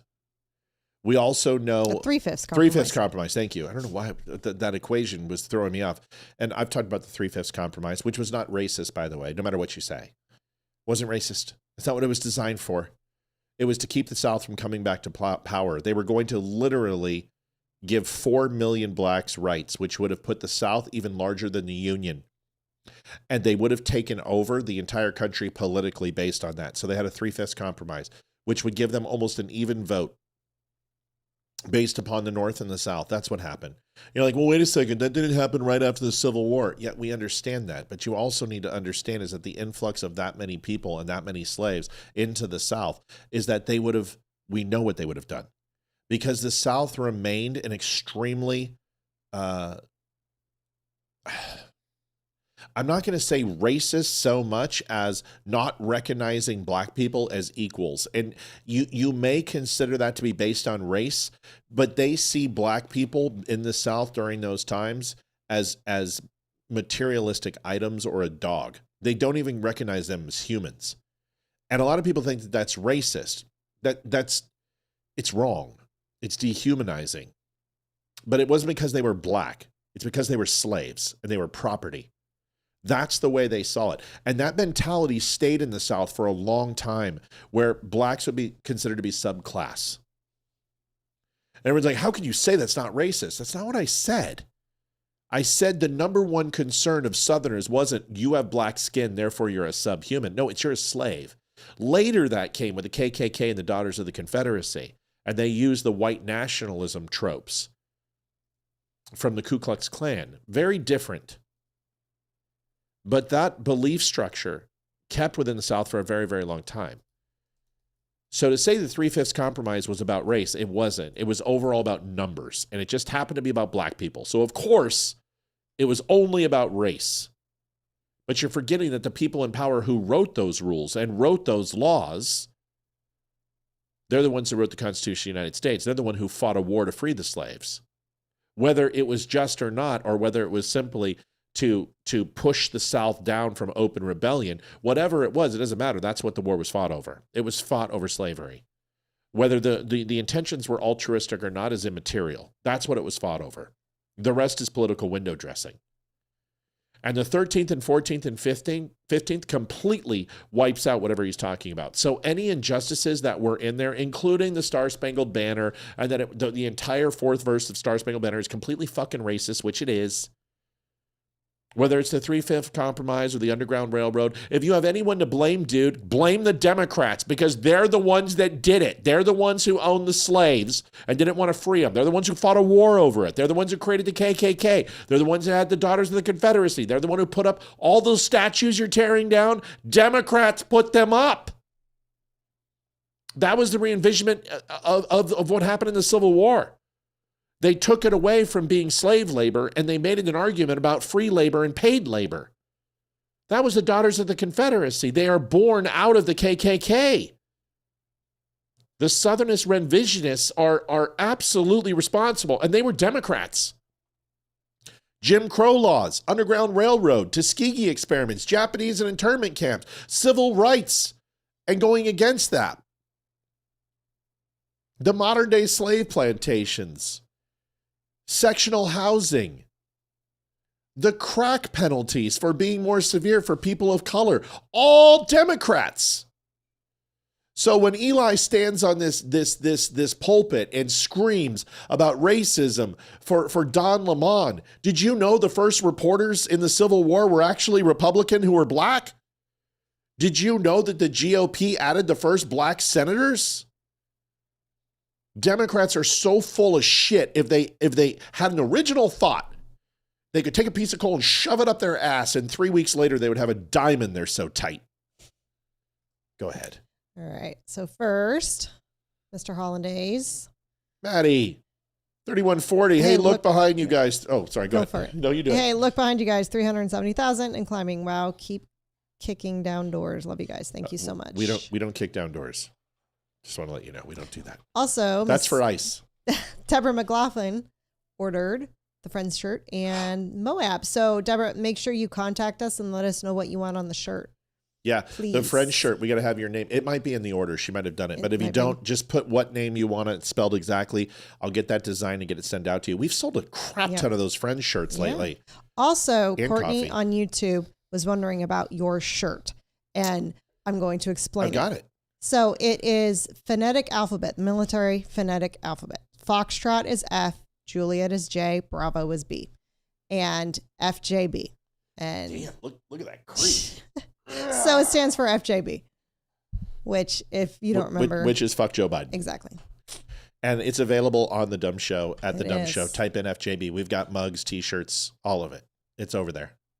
Do you have the MILF and the DILF shirts too? I'll do MILF in the DILF shirts. Who asked that? Oh, I can do that. I can do MILF and DILF shirts.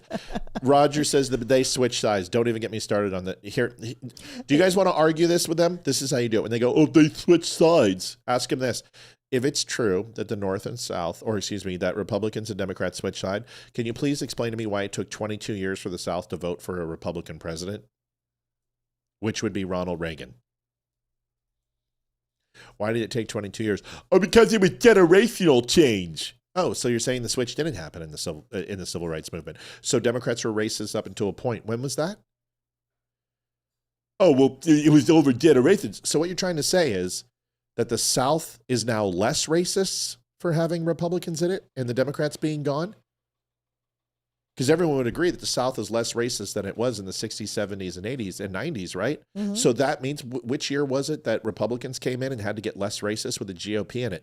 They fucking don't know history. They're stupid. They're idiots. They're trained by communist Saul Alinsky despots, people who have their liberal arts degrees, and they sit up there on their lecterns and they go ahead and they espouse regurgitated nonsense and force it down their throats like baby birds. And these liberals come out and go, we're educated. You're not educated. You can't answer any of those questions that I just asked. Why? Because the truth is there. And if you answer honestly, you'll literally cut your own throat and you'll undercut your entire argument. This is why I'll debate any liberal, anytime, anywhere. Fucking show up. You won't. You never do. Because guys like me aren't the ones that make the millions of dollars in debate, because I simply won't allow them to win. They won't debate me. I don't play by the rules. I will ask a question that will literally crush your entire argument. One question. And this is why people don't debate me. Oh, Matt's just stubborn. He can never be wrong. Not being wrong and never being and thinking I'm never wrong are two different things. They're two different things. But I can tell you, liberal after liberal has come on this show and they all fall down. And the reason why they don't call, they don't harass, they don't troll anymore is because they know they'll get wrecked. They stay away from this channel. But you know what? Our numbers are going up. Soon they're not going to be able to do this because if you look right now, the numbers are crushing tonight. They're crushing tonight. YouTube, Facebook, Rumble, they're all doing well. All right, let's rock and roll. 136.53. We are 264 away from goal, 164 away from goal. Could use some help on that front. I'm going to go ahead and put up the clock because Olivia's going to yell at me to do it any minute now. So I'm just going to go Actually, ahead. it's my phone that yells at you. Oh, you put it in your calendar? Oh. I put on an alarm every night at 8:30. All right. Well, we got a whole bunch of show to go, so we're going to keep rocking and cooking here because we got to go watch the Avs. Now we're going to get into some fun stuff. Speaking of, it just went off. Trevor Noah hosted the Grammys. Is there anything that people care less about than the Grammys? Matt, you look very youthful in your white hoodie in the recent videos. Listen, I didn't think I recorded my clan robes, and I don't know. You're so bad. Who found my clan robes? Oh my god! Are you trying to say I don't look youthful right now? Gosh, you are such a woman right now. That's a woman response. Do you guys understand that the camera here is different than what I look like in real life? Right? It's different. Most people who see me go, first of all, I had no idea you were so tall because I'm big dude. And second, the camera, it has trickery. I don't know. Olivia just look at Olivia. She's just, and I don't, do I look old? So anyway, moving on. Thank you. You know what? Thank you. That's the answer. Thank you. Thank you for the compliment. Thank you. That's so nice of you, Sherry. So here we go. Here's Trevor Noah, and here is Donald Trump's response. Olivia's going to read his response. Here it is. That is a Grammy that every artist wants, almost as much as Trump wants Greenland, which makes sense. I mean, because Epstein's island is gone, he needs a new one to hang out with Bill Clinton. So, I told you it's my last year. What are you going to do about it?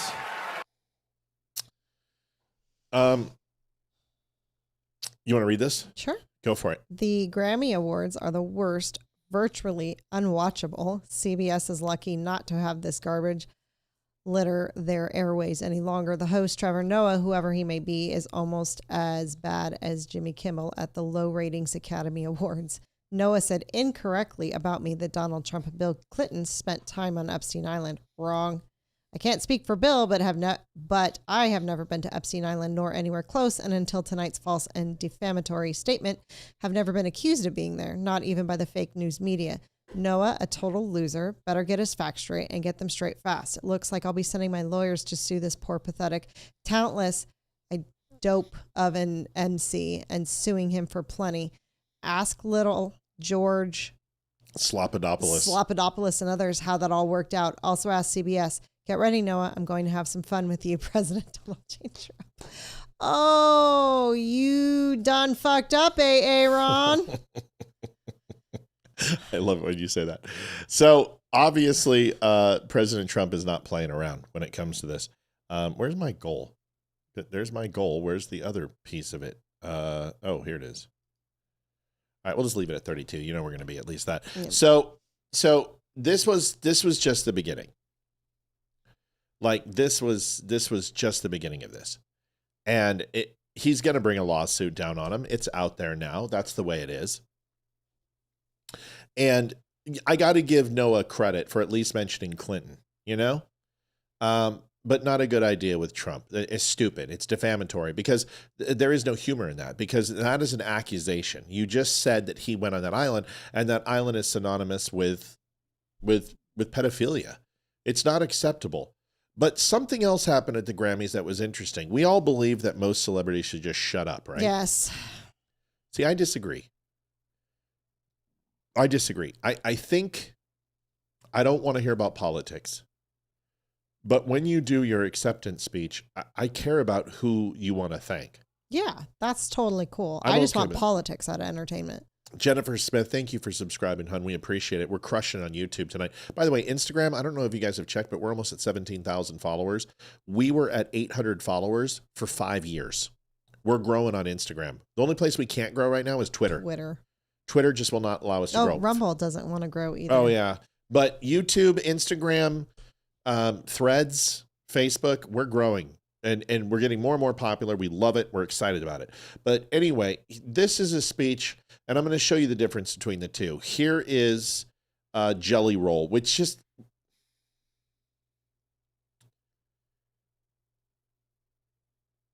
It's hard for me to do this because let me show you Jelly Roll, and then I'm gonna read a song to you that Olivia and I listened to in the car today, and I think it correlates to this. Here you go.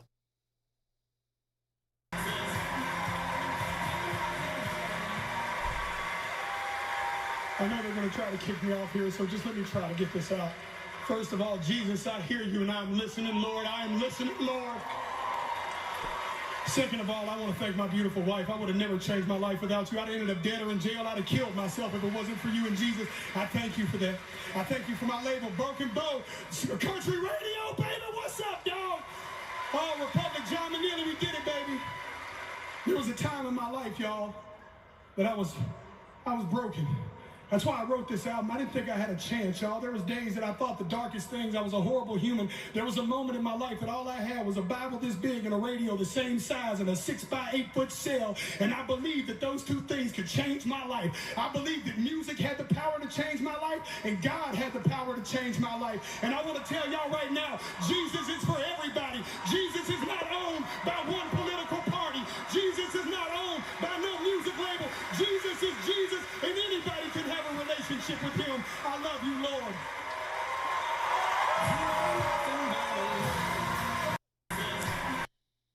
It was an amazing speech. Oh, yeah. What makes me wonder is why so many people clapped. Because they're not for Jesus. Hi, baby. When did you get in here? Hi, Ashy. When did you get in here? Go ahead. So most of those people in there are celebrities and they're not for Jesus. And they're against Christianity and they're against everything it stands for. So the fact that they were up clapping and yelling and screaming for his speech blows me away. Are they really? After what they did at the Grammys, yeah. After what they do every year at the Grammys, Sam Smith with his devil worship on stage. I agree with you. But you have to understand also is that there are people there who do believe in God. There are people in there who live their life. Not every single person who goes to the Grammys is evil. No, I know that. But so my point being is that you got applause. And there are people who applaud it because honestly, it was motivational and his story is motivational. And honestly, it used to be the Democrats who would respect people like that. The people who had tattoos, the people who had the long hair. Don't you remember what they would say in some of the songs when it came to having long hair and getting pushed away, no shoes, no shirt, no service. And this was the movement. And the hippies were huge on this. And it shows you how far the party's come. The song I was going to tell you about is a song by Supertramp. And you guys may remember this song. And it came on today. And when this song comes on, I always listen to it.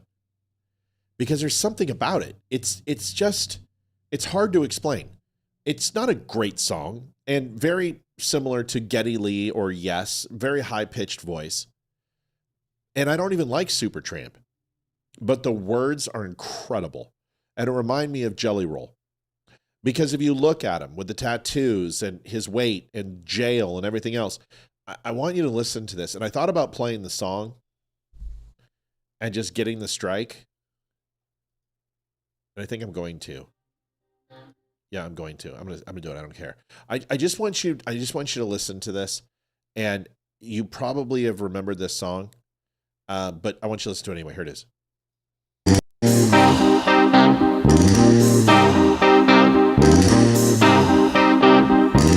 When I was young, it seemed that life was so wonderful, a miracle. Oh, it was beautiful, magical, and all the birds in the trees, they be singing so happily, oh joyfully, oh playfully, watching me. But then they sent me away to teach me how to be sensible, logical, responsible, and practical. And then they showed me a world where I could be so dependable, oh clinical, oh cynical, intellectual. There are times when all the world's asleep, the questions run too deep for such a simple man. Won't you please tell me what we've learned? I know it sounds absurd. Please tell me who I am. I said, watch what you say, or they'll be calling you a radical, a liberal, oh fanatical, criminal. Oh, won't you sign up your name? We would like to feel you're acceptable, respectable, oh presentable, a vegetable. Oh, take it, yeah. But at night when all the world's asleep, the question runs so deep for such a simple man. Won't you tell me, please tell me what we've learned? Can you hear me? I know it sounds absurd. Won't you help me? But please tell me who I am. If you think about that, Olivia and I were like, holy crap, when was this written? Exactly. And it's the lyrics are incredible. Absolutely incredible. And it's true. You're a kid and life is good and you go out and play and the birds are singing and life doesn't get any better than this. And then you're told that you have to be a certain way. You have to dress a certain way. You have to earn a certain way. And if you don't, and if you rebel against that and you push against it, then you're a radical or a liberal or an activist or a leftist. Folks, the roles have reversed.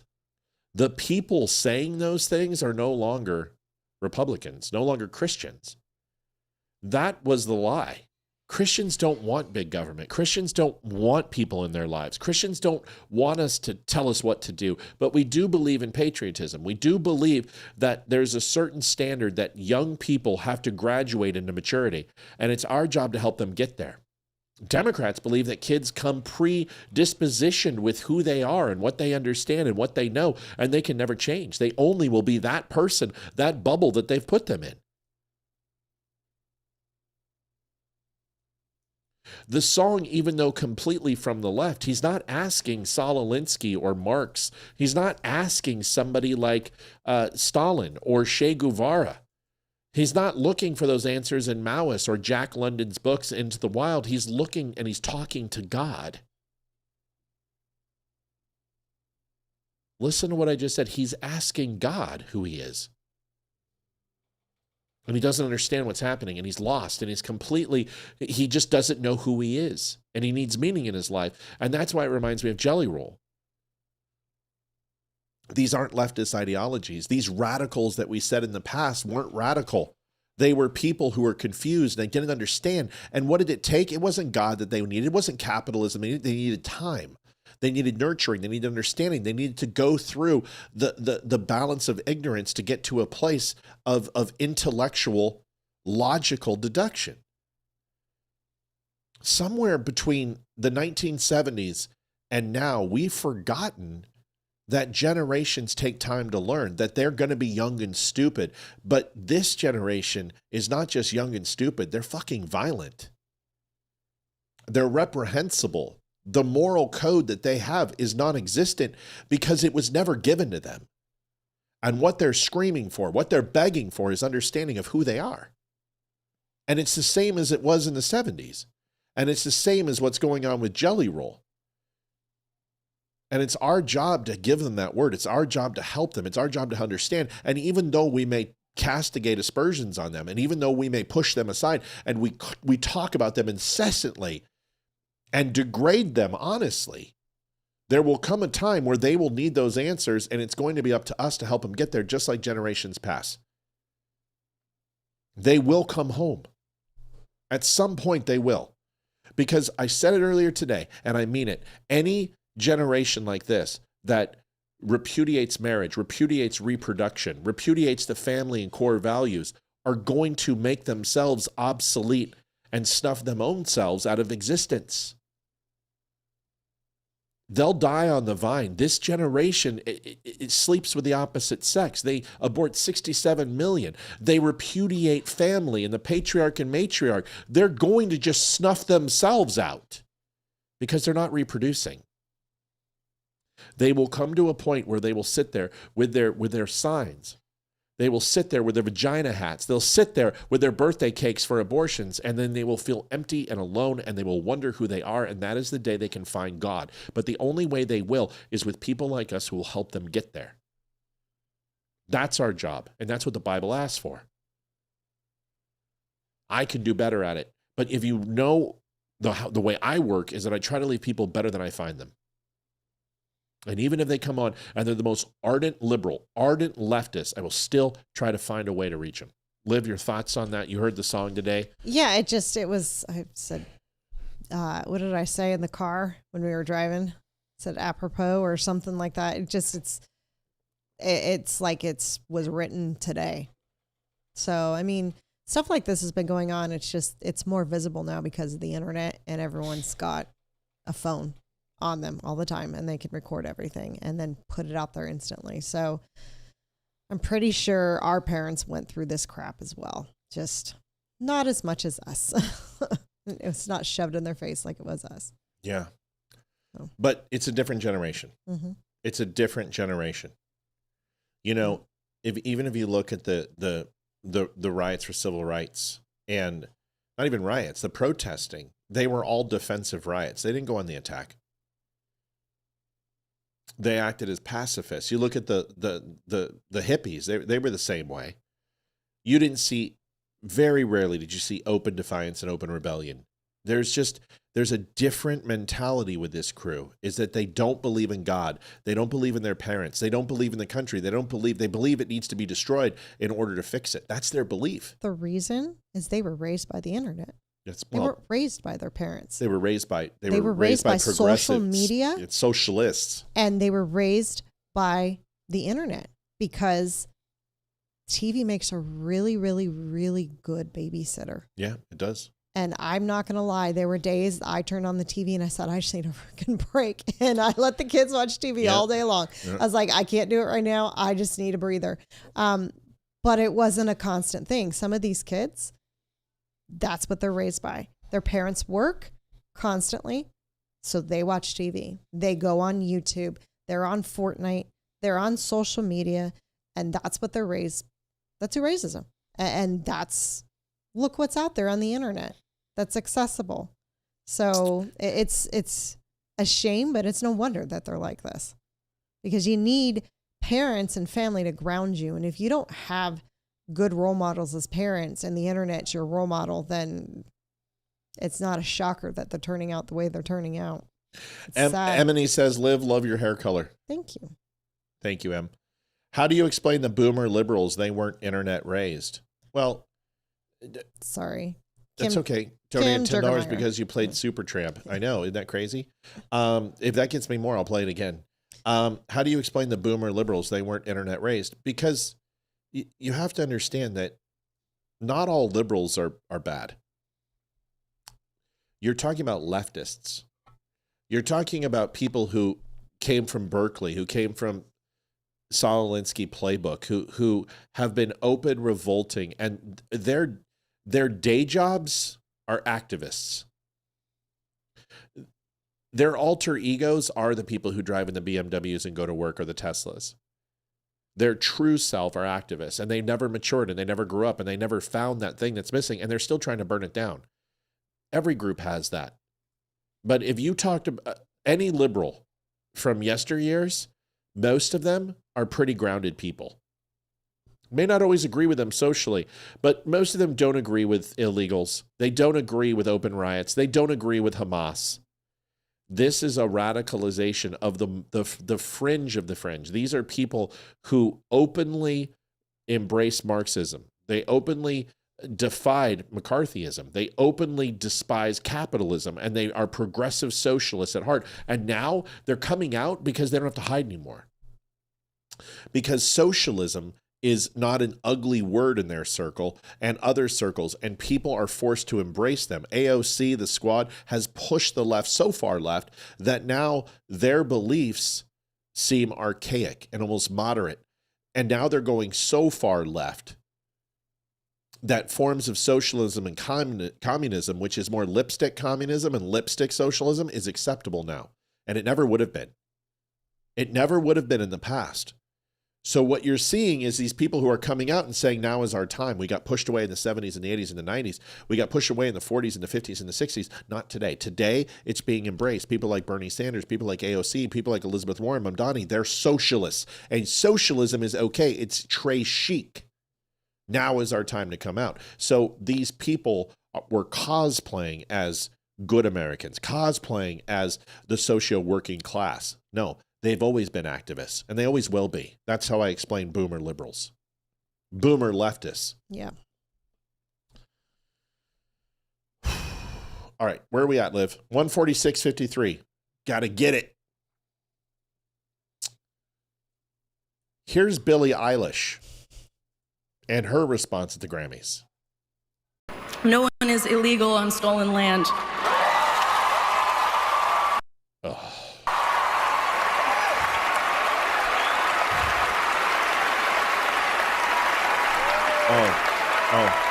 Oh yeah, stolen land. Let's look at an Asian wearing feathers and pretend she's a Native American. Can we do this again? Let's look at the Asian who's pretending to be Indian. Yes, she has feathers, so she's got to be in it. Can we pan to the chick with the feathers, please? Can we get her? That's Chu Lan Li. It's okay, just do it anyway. Nobody knows. And yeah, it's just really hard to know what to say and what to do right now. Oh, I think she knows exactly what she was going to say. And I feel really hopeful in this room, and I feel like we just need to keep fighting and speaking up and protesting, and our voices really do matter, and the people matter, and I say sorry.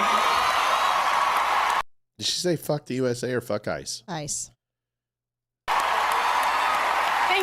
No. What did Greg Gutfeld say today about Billie Eilish? Stolen land? Oh yeah, he says she's such an idiot. She said it was on stolen land. How do you have stolen land when you don't believe in borders? Yep. Stolen land, really? Stolen? No, it's conquered land. Yeah, There's a big difference. Big difference. Every country or place has been conquered at one point or another. I mean, you're all about ICE, and it's majority of the people who are being deported are Hispanic, Mexico and South America and blah, blah, blah. So tell me, those people that you want to deport, where were the Aztecs? Where are the Incans and the Mayans? So they're living on stolen land too and coming from stolen land. So what you're saying is BS. I mean, this is what I would like all of these outspoken stars and celebrities that think ICE is the Gestapo. Yes, that thing. and we're Nazis and yada, yada, yada. How about your multi-million-dollar, 36,000 square feet, 15-bedroom mansions? You can hold a lot of people in them. Sure. How about you open those security gates? Yeah. And open up your doors, and why don't you house some of those illegal aliens into your, and just, protect them, bring them into your home and house them. I would love for you to see that. I would actually respect if a celebrity went out and took, I would totally respect that celebrity. If not, I don't. It's just absolutely ridiculous. They stay behind. They live in their multi-million-dollar mansions. They've got security that goes with them wherever they go. They live behind, their properties are gated and fenced. And it's just, they are so far away from reality. They have absolutely no idea what they are talking about. None. And they are all stupid, in my opinion. Yeah, stupid. They totally are. She's stupid. Are you serious? Billie Eilish is one of the dumbest people I've ever seen speak. Ever. And I know Hayden is a total Billie Eilish fan. No, Hayden thinks she's an idiot. Hayden thinks she's an idiot because she is. Seriously? Well, I just... Yeah. I'm sorry. I got to get this open for Ethan. You're fine. 1 second. Mom, give him an update on donations. We're hurting. Donations. I'm actually putting one in right now. Good, because we need help. We need some help. Altitude Plus. There it is. It's the first day of February for us on the show. We don't want to start February out like this. Okay, I think we're good. There you All go, buddy. right. Give Mr. Get power to that, please. Chuck Peterson from my Kathleen. We are boomers. Thank you, Kathleen. Appreciate it. We love you, Chucky. Appreciate and it. Kathleen. You both are awesome. Let's move 221, folks. $80. We can do $80. Let's go. We got more to go. We're going to get out of here on time, maybe, or close to it. Nurse Nancy speaks. Power nurses have in this country. And Michael, don't think I didn't hear what you said about my big head. I heard, I read it, I saw it. Well, I didn't see it. I just didn't address it. I heard you. This person cracks me up. One of our own was just murdered in the street. So we might be. Why so serious? Able to stop this somehow. Thoughts? Good morning. Did you know most ICE agents don't wear their plates properly? I've seen it. You know, as the type of ICU nurse I was cardiac ICU nurse.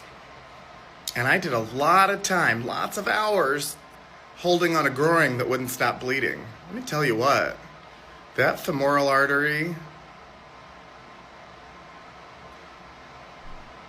those veins in the legs, I can't remember. It's late in my shift, okay? I know it. I'm tired. Anyway, the vasculature in the leg, it really bleeds. Bleeds well. Someone could bleed out very quickly from that. Probably like a couple of minutes, really.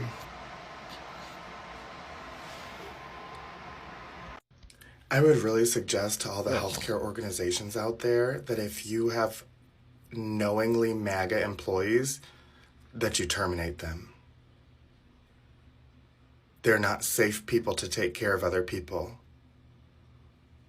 You can't have people who have open racism in the healthcare system. I mean, we already know that exists, because if you're a black woman in healthcare, you know. But if you're openly MAGA at this point and you're supporting the murdering of people, you don't deserve to be in healthcare. You should have your license removed. That's so disappointing. And Liv? Well, Jem, or whoever pronoun non-binary crap Liv, he what's goes by. what's the password? Is it my email? Yes, it's yours. Okay, go ahead. Yeah. So I'm going to just assume here. I might have to do a little bit of research to be 100% sure, but I'm just going to assume that nurse that wished harm on Carolyn Levitt when she gives birth, that the nurse that was telling people how to hurt ICE agents and paralyze them, that this little D-bag right here, whatever it is, telling people how to let ICE agents bleed out if they are injured. I'm going to assume that you guys are not Republicans and not MAGA. So you tell me which people need to be out of the healthcare industry, because I don't think I've seen one Republican or MAGA, the ultimate MAGA, like they like to call us, that is in healthcare that has come out and told people how to hurt other people. I don't think I've seen it. Liv. Yes. Listen, I just think that everybody should be equal and loved by all. And I think it doesn't matter whether you're black or you're red or you have a vajayjay or a peenie. Whether you believe in God or Cthulhu, I think you should be embraced by everybody, and we should all live harmoniously, except for those fucking cock-sucking MAGA people. They should all die and burn in hell and get venereal diseases and get herpes in their mouth. Otherwise, we should live peacefully, all of us. As long as there's a D after the end of your name, you're great. There's an R, you can go to hell. Ugh, it's so trivial. MAGA people are so sexy too. I totally want to bone them, but I just can't stand them. They're horrible. Just use them for their bodies. Ugh, I can't even do it. I don't care how hot they are. I tried to, and my little thingy, it just. I just threw it in my mouth a little bit. I threw up too. It's so weird. Why they're so like not gay. Ugh. Can't stand people like that. First of all, why are you talking? Like, what? In this what's country? What's the rule? You know what? Listen, I'm not a violent person, but I just want to put a gun to these people's heads and say, talk normal for 5 seconds. Just do it. Just fucking, I know you can do it. Just do it. Try. All right, I'm sorry. I just talk like this because everybody else does and they're gay. Thank you. Thank you. You're free to go. You're free to go. Because you know why? Because here's why. Here's why. Because I know when they're like driving in a car and they're about ready to go off a cliff, they're not like, oh my God, fucky. No, they're like, oh, holy shit. And they finally talk normal. There's no gay in them. None. It just goes away. The gay is scared out of them. There's gay and then there's fag. That guy's a fag. I can say it. I can say it now. It's okay to say it now. And I don't have any problem with gay people. Love gay people. I mean, I don't love gay people. If it gets cold enough, maybe. Oh my gosh. But I think gay people are some of the people who are Christians who hate gay people and hate lesbians. You people make me sick.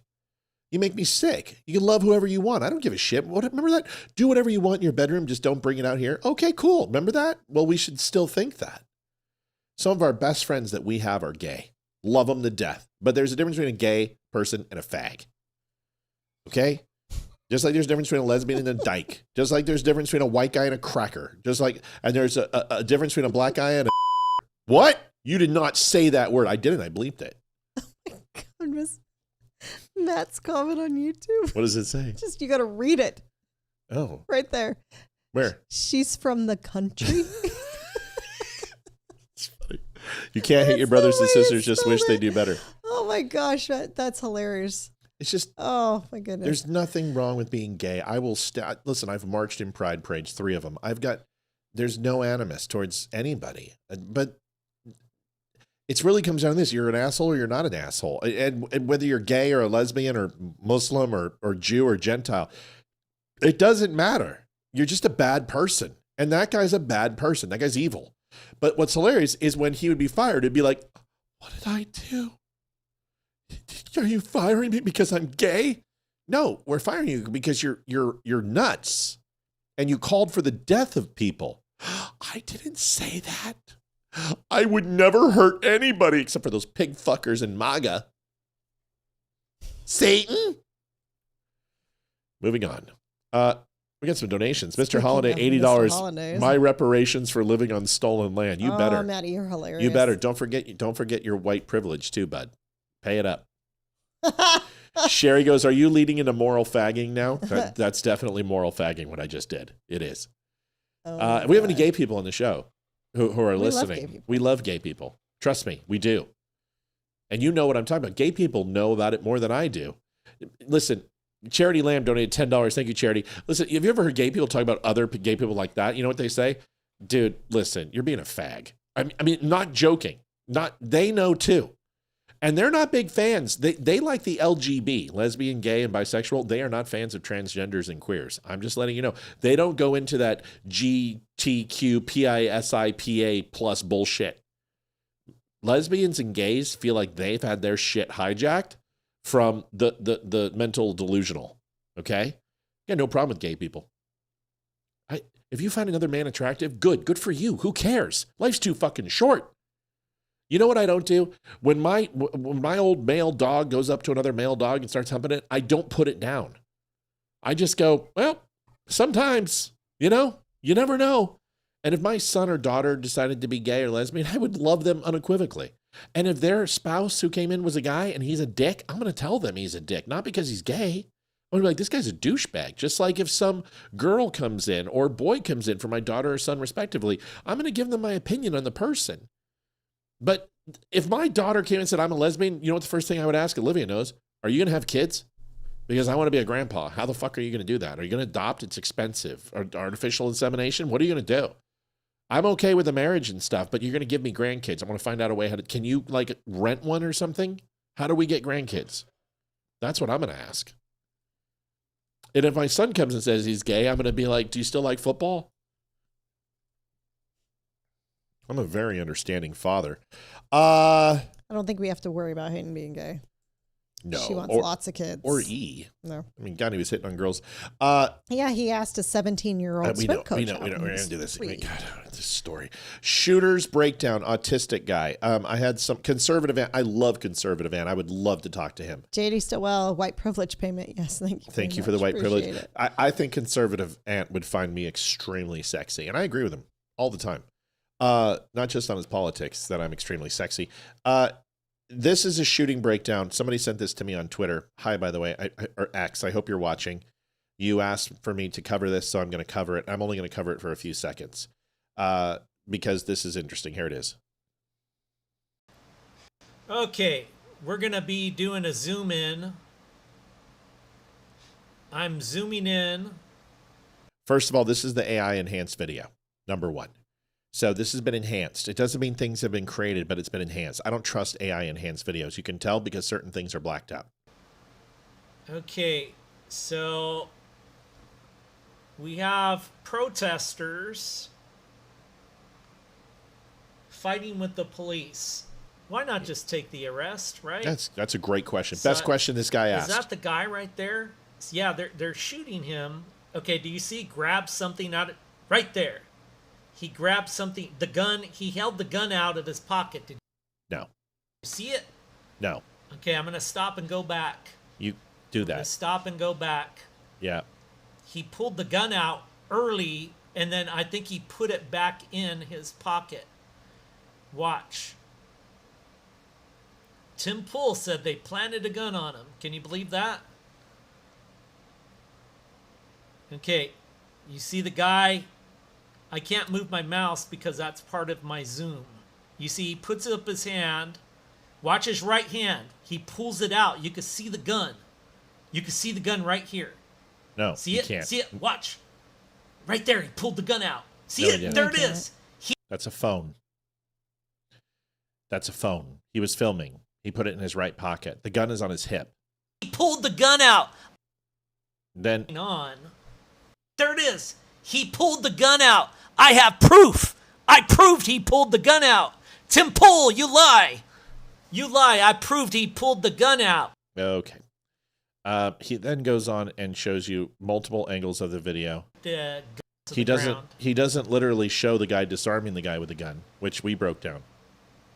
It's really hard to see because the video, and then the recorder, why didn't she zoom in?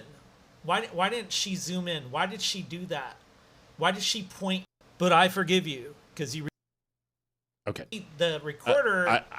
I said I was going to spend a lot of time on this, and I'm not going to. So I watched the video. I watched it in its entirety. It's 16 minutes of complete nonsensical bullshit.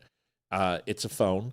I already broke down the video. If you want to watch mine, go on that Saturday. I did a special show, and I broke down the entire video. Everything we said wound up being right. Every single thing.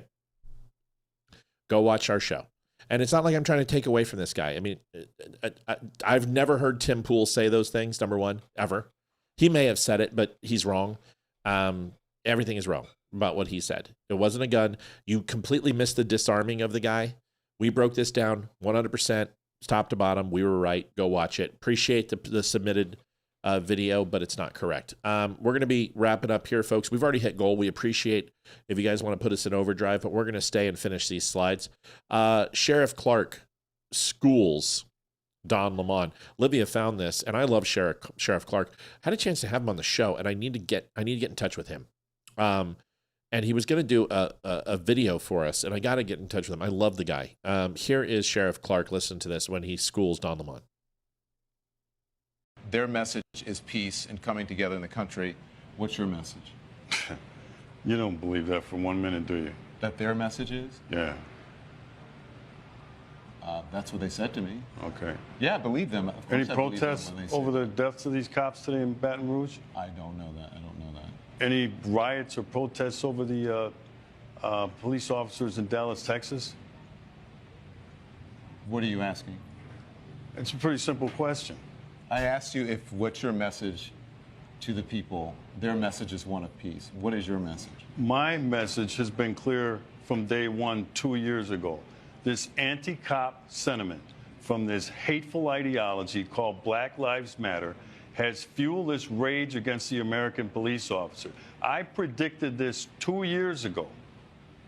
So what I want to know. Okay, Sheriff. Do I want to know? With all due respect, do you know that this was because of that? Yes, I do. As a law enforcement officer? I've been watching this for 2 years. I predicted this.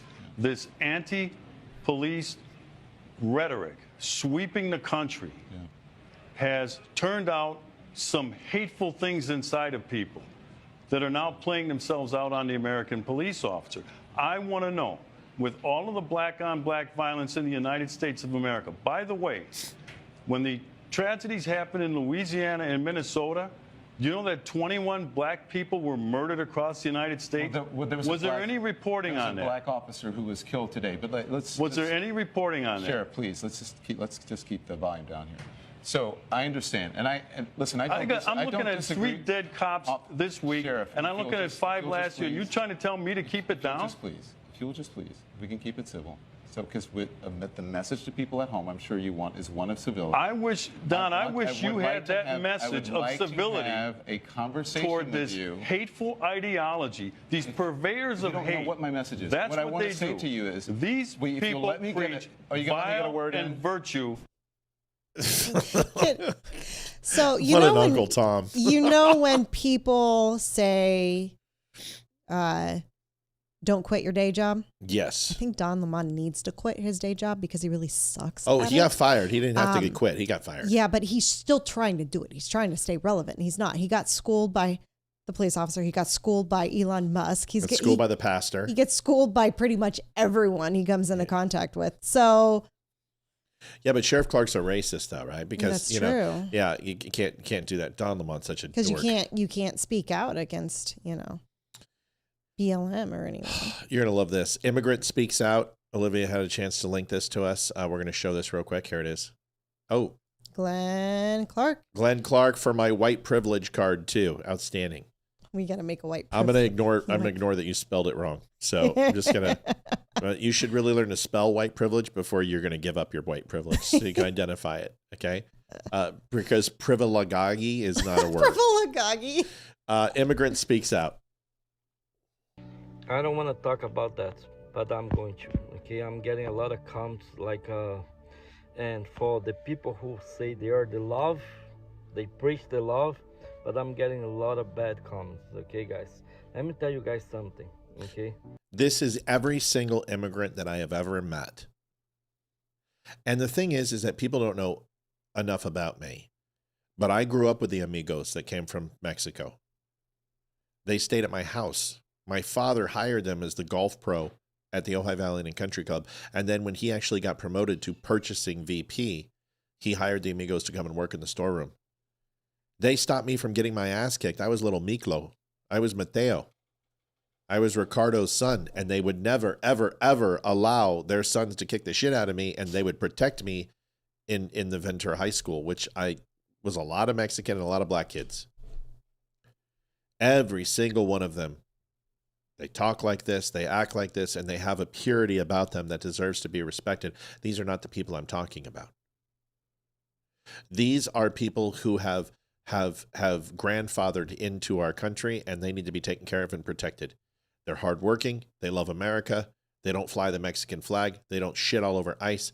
These are the people who are stand up, and I'm proud to stand behind them. I am talking about the people who try to cut in line. I'm talking about the people who swear off their own country and won't stay, and they flee as cowards and come here and shit all over our country while they fly their own flag, who won't learn our language, who treats us with disdain and disrespect, who believes America works for them versus them working for their own country. This is the problem that I have. These are the people who I repudiate aggressively. This is a person who we should listen to, because it's every single migrant that I've heard, whether they're illegal or whether they're here legally. This is how they talk. And they're not hard to identify, because every single one of them says the same thing. They sound the same. They talk the same. They have broken English, and they have sunburnt skin, and they are absolutely salt of the earth people. They're really easy to identify. And then you have the soft hand illegals who come here, who literally send all their money overseas, send all their money out of country, who take advantage of our system, steal our social security cards, use our Social Security cards to stay here legally, rape the system. Those people are the ones that need to go, not this guy. I got pulled over twice by ICE, okay? And if I react like this, why you pull me over? Just because I'm brown? Just because I have this terrible accent? That's why you're pulling me over? I can guarantee you, man, things will turn around pretty bad for myself, okay? But every time they pull me over, hey, sir, can I have identification? Yes, sir, it's right here. I give the identification card to them. They look at, oh, sir, have a nice day. Both times end just like that, okay?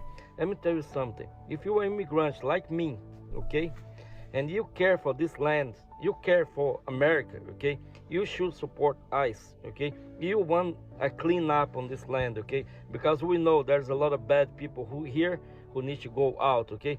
Good guys will pay with the bad, yes. Unfortunately, yes. I agree with the immigration laws, probably not, okay? I think we should be different. Like if you don't have any background criminal, I think you should have a way for you to stay, okay? But I'm not the one who make the laws. I'm the one who comply with the laws, okay? That's the big difference. Like if you are really loving this country like I do it, okay? Like I make this country my home, you should comply with the law, not against the law.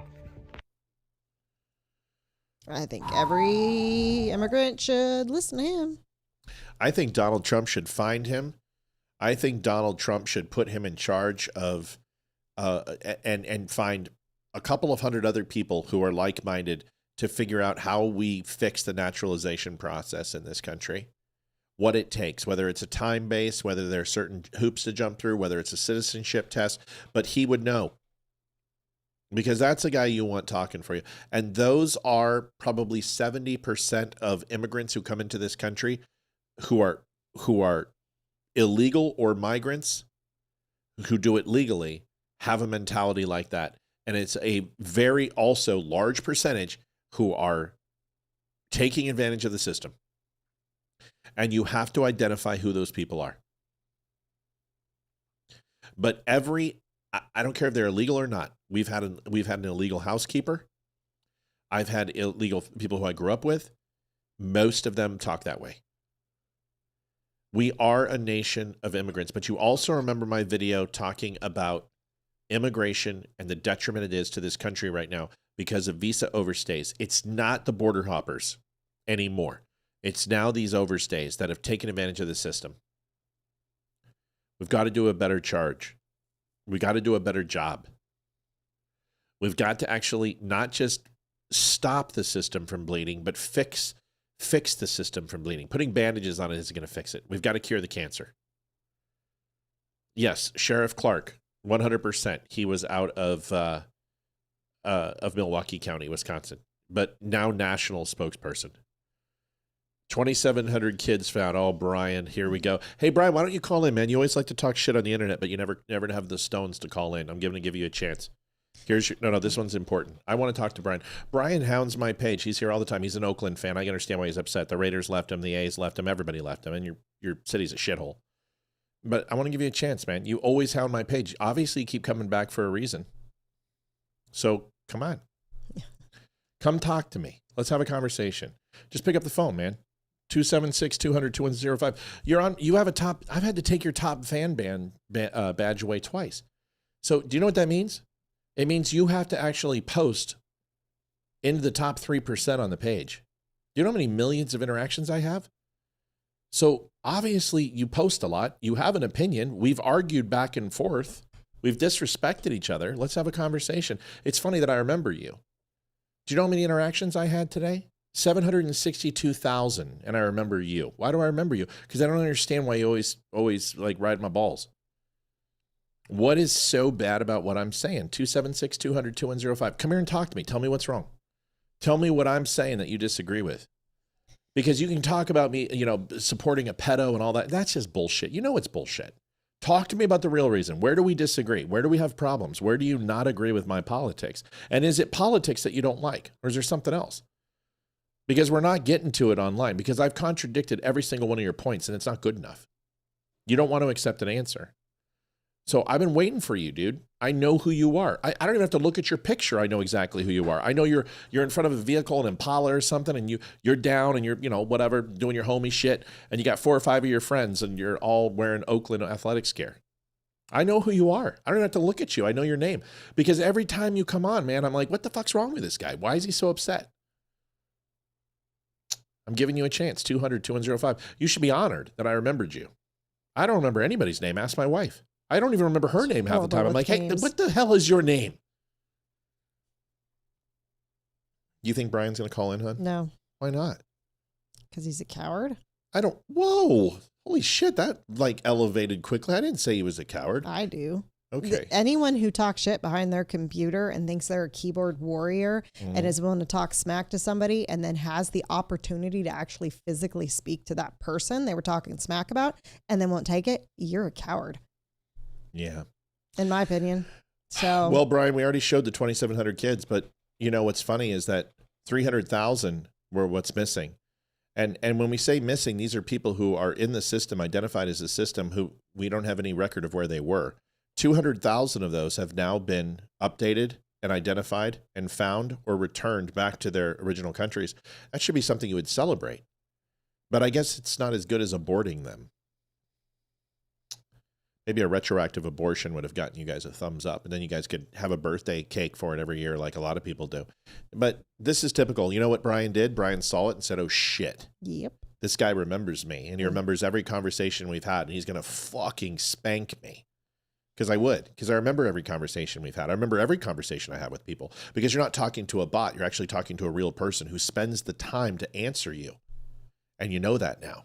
And you know that if you call in, those arguments that you made online, you're going to get worked. Just like every liberal. Nice job, dude. I was going to say one thing. I forgot to say it in an earlier video. Yeah, and then I got one more. The one thing that would fix this country is mandatory 2 years in the military. Yeah, or conversations. Yeah. 2 years in the military, that would be huge. That would fix people because then you'd have respect for the military and you'd have to work for something in your life. Well, you would have to do something other than for yourself, like we talked about in the video today. Yep. And there's a lot of countries that do mandatory minimum service, and I agree with it. It's great. I think it's great. But I think what would also work is conversations. Is you should have to be able to stand up and articulate your points. Otherwise, you should shut the fuck up. If you cannot not be a surface level thinker, if you can't articulate your position, then you need to work harder to establish one. I think he disappeared. I know he disappeared. Poof. He disappears every time I go ahead and challenge him too. But he thought he would come in and do a drive-by. But once he saw I was addressing him, he poofed. That's what they do. That's what they do. It's all they know how to do. Anyway, I love that video. Here's another thing. I want to make an apology to Nicki Minaj. A few days ago, I was like, celebrities should shut up. And I don't think they should shut up. I think that if they're an award show, they should just celebrate their award and not give it a political speech. But this is a free country. And Nicki Minaj says some things that I've said bad words. I've said bad words on this show. And I think everyone deserves a second chance. Now, whether that means I'm convinced that she's going to be an amazing human being, that she's going to emulate these things that she says, I'll give her that chance. But I think celebrities should do a lot more with their wallets than their mouths. And they don't. But here's Nicki Minaj, an ad lib where Donald Trump does what he always do. And I would always be afraid if I ever had a chance to be on. Bless you. Allergies. Scared the crap Sorry, out of dog. Ash. Sorry, puppy. If I ever had a chance to be on stage, is that Donald Trump would go, Matt Spear, where's Matt Spear? Where's he at? There he is.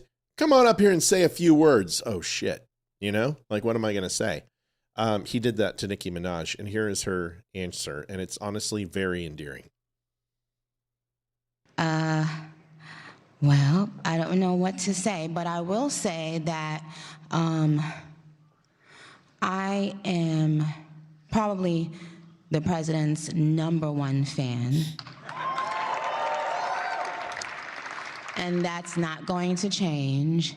And the hate or what people have to say, it does not affect me at all. It actually motivates me to support him more. And it's gonna motivate all of us to support him more. We're not going to let them get away with bullying him and, you know, the smear campaigns. It's not going to work, okay? He has a lot of force behind him, and God is protecting him. Amen.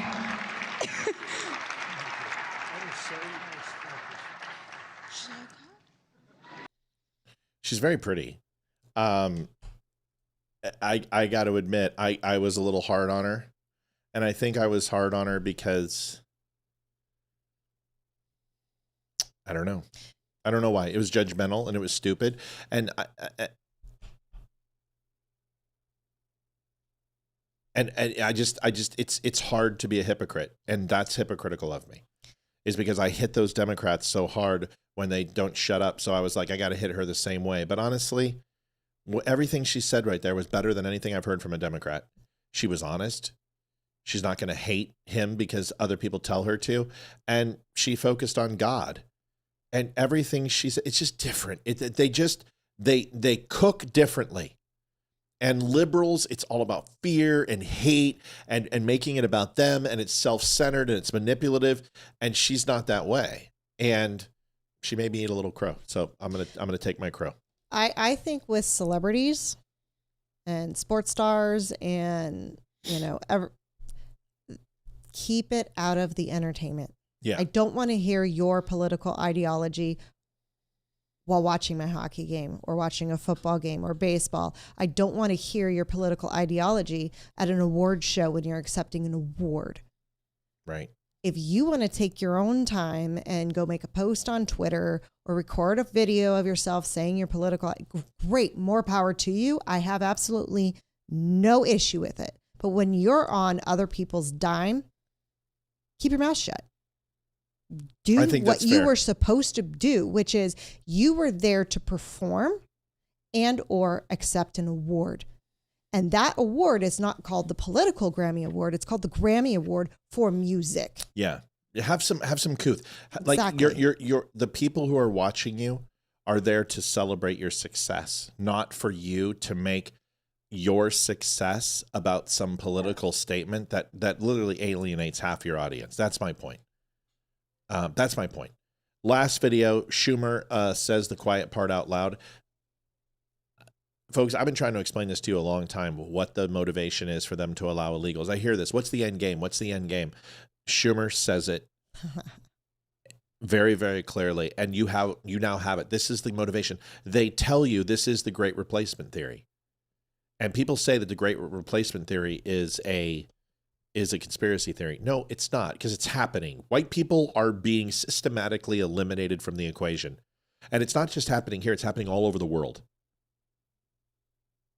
And anybody who supports them, England, Japan, look in South America, look all over the world, look at Germany, look at France, systematically, white Europeans and white Westerners are being systematically replaced in this country and in the world. And you know what? I don't mind expansionism. I don't mind racial flows and ebbs and flows to the hierarchy. I don't care. I want to see black populations thrive. I want to see Hispanics thrive. But see, it's not that. If you take a look at the Asian culture is thriving and expanding economically because they're bettering themselves. They're not benefiting from any mass migration. They are simply educating themselves, and more of them are more successful, but their population isn't increasing. In fact, a lot of Asian cultures inside the United States and around the world are actually shrinking. Japan's one of them. But they're successful from an educational standpoint and a fiscal standpoint. But when you look at Hispanics, you look at African Americans, that's not the case. Their populations are growing because we are mass matriculating and mass migrating people into our country, but we're not helping them. They're not growing in the educational system. They're not growing financially.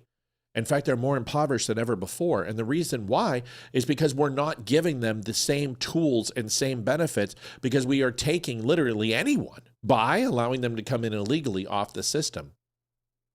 Chuck Schumer is going to show you this. He's going to tell you this. He's going to admit it. Every single person should watch this. Every single person should share this. This is important. This is huge. Short of workers, we have a population that is not reproducing it on its own with the same level that it used to. The only way we're going to have a great future in America is if we welcome and embrace immigrants, the dreamers, and all of them, because our ultimate goal is to help the dreamers, but get a path to citizenship for all 11 million or however many undocumented there are here. Short of workers, we have a population that is not reproducing it on its own with the same level that it used to. Then maybe you should stop promoting gay marriage. Maybe you should stop promoting transgenderism. Abortions. Maybe you should stop promoting abortions. Maybe you should stop chemically castrating men or young ladies and young boys. Maybe you should start educating people on the patriarchal and matriarchal society. Maybe you should start teaching the word of God. Maybe you should start expressing why the holy matrimony is absolutely critical to males and females, but not necessarily anyone else. That you can common law marry, but marrying under the word of God is a holy sacrament, and it should be respected. Maybe it's your fault that this is happening, and your ideas, instead of teaching something different and helping to educate and surround around family values and do the things that made this country great, you should only do something to that effect versus poisoning this country and the people in it. So we repudiate patriotism, Americanism, and Western society and Western values. It's amazing when people go up there and cause the thing that they have and then blame everyone else for it. This is the Democrats' responsibility. They are the ones who are destroying this. And then they're telling you that this is the only cure. They caused the problem. They allowed them to come in. They allowed the illegals. They said the border wasn't open. And over the last 4 decades, they have literally eroded Western civilization and Christian fundamentals in this country. And then they have the gall to sit up there and tell you they know the cure. Chuck Schumer just did that. Liv, last word. Oh, gosh. You know, I'm wondering, is there a IQ prerequisite to be in the Democratic Party? Because it doesn't seem to be very high. They were the party of education. Remember, they were the party of civil rights and free speech, too. Not anymore. Not anymore. It's free speech, but only if it's their free speech. Right. Only if they agree with it. Only if they agree with it. Only because if it's not, if it doesn't follow the narrative or what they want, it's not free speech. That's it's right. hate speech. That's or right. racism. That's right. So hey, amazing show tonight. We had a shite ton on. We had 208 on in general pop. We still have 67 on Facebook, not too bad. 42 on YouTube, 60 on Twitter. It was a good show tonight. We had a lot of fun. Thank you for watching the Donut and Friendly Show, folks. Thanks for all the donations. Really appreciate it. Thanks for starting February. I'm having a hard time saying that word. February. It was a good With February. A bang. Wanted to let you guys know that went to the doctor today. Got all the tests that I had to get done. Everything looks good, solid, on the up and up. Doctor gave me a clean bill. So that was what we spent the better part of today doing, and everything looks good. We'll see you tomorrow. It'll be Leroy and myself. Is Jack and Mandy coming? Or Mandy? Yeah, I still haven't gotten. We're still back and forth. Well, she reached out tonight and said, "Are we still good for tomorrow?" Ooh, okay. So you need to go talk to her. Yes, I'll email. And you should be on when we do Mandy and Paul. Yeah. So let's figure that out. Let's find a date that works. Maybe we can push it till next week. Okay. Folks, Chris Tonto Peranto coming when? 18th.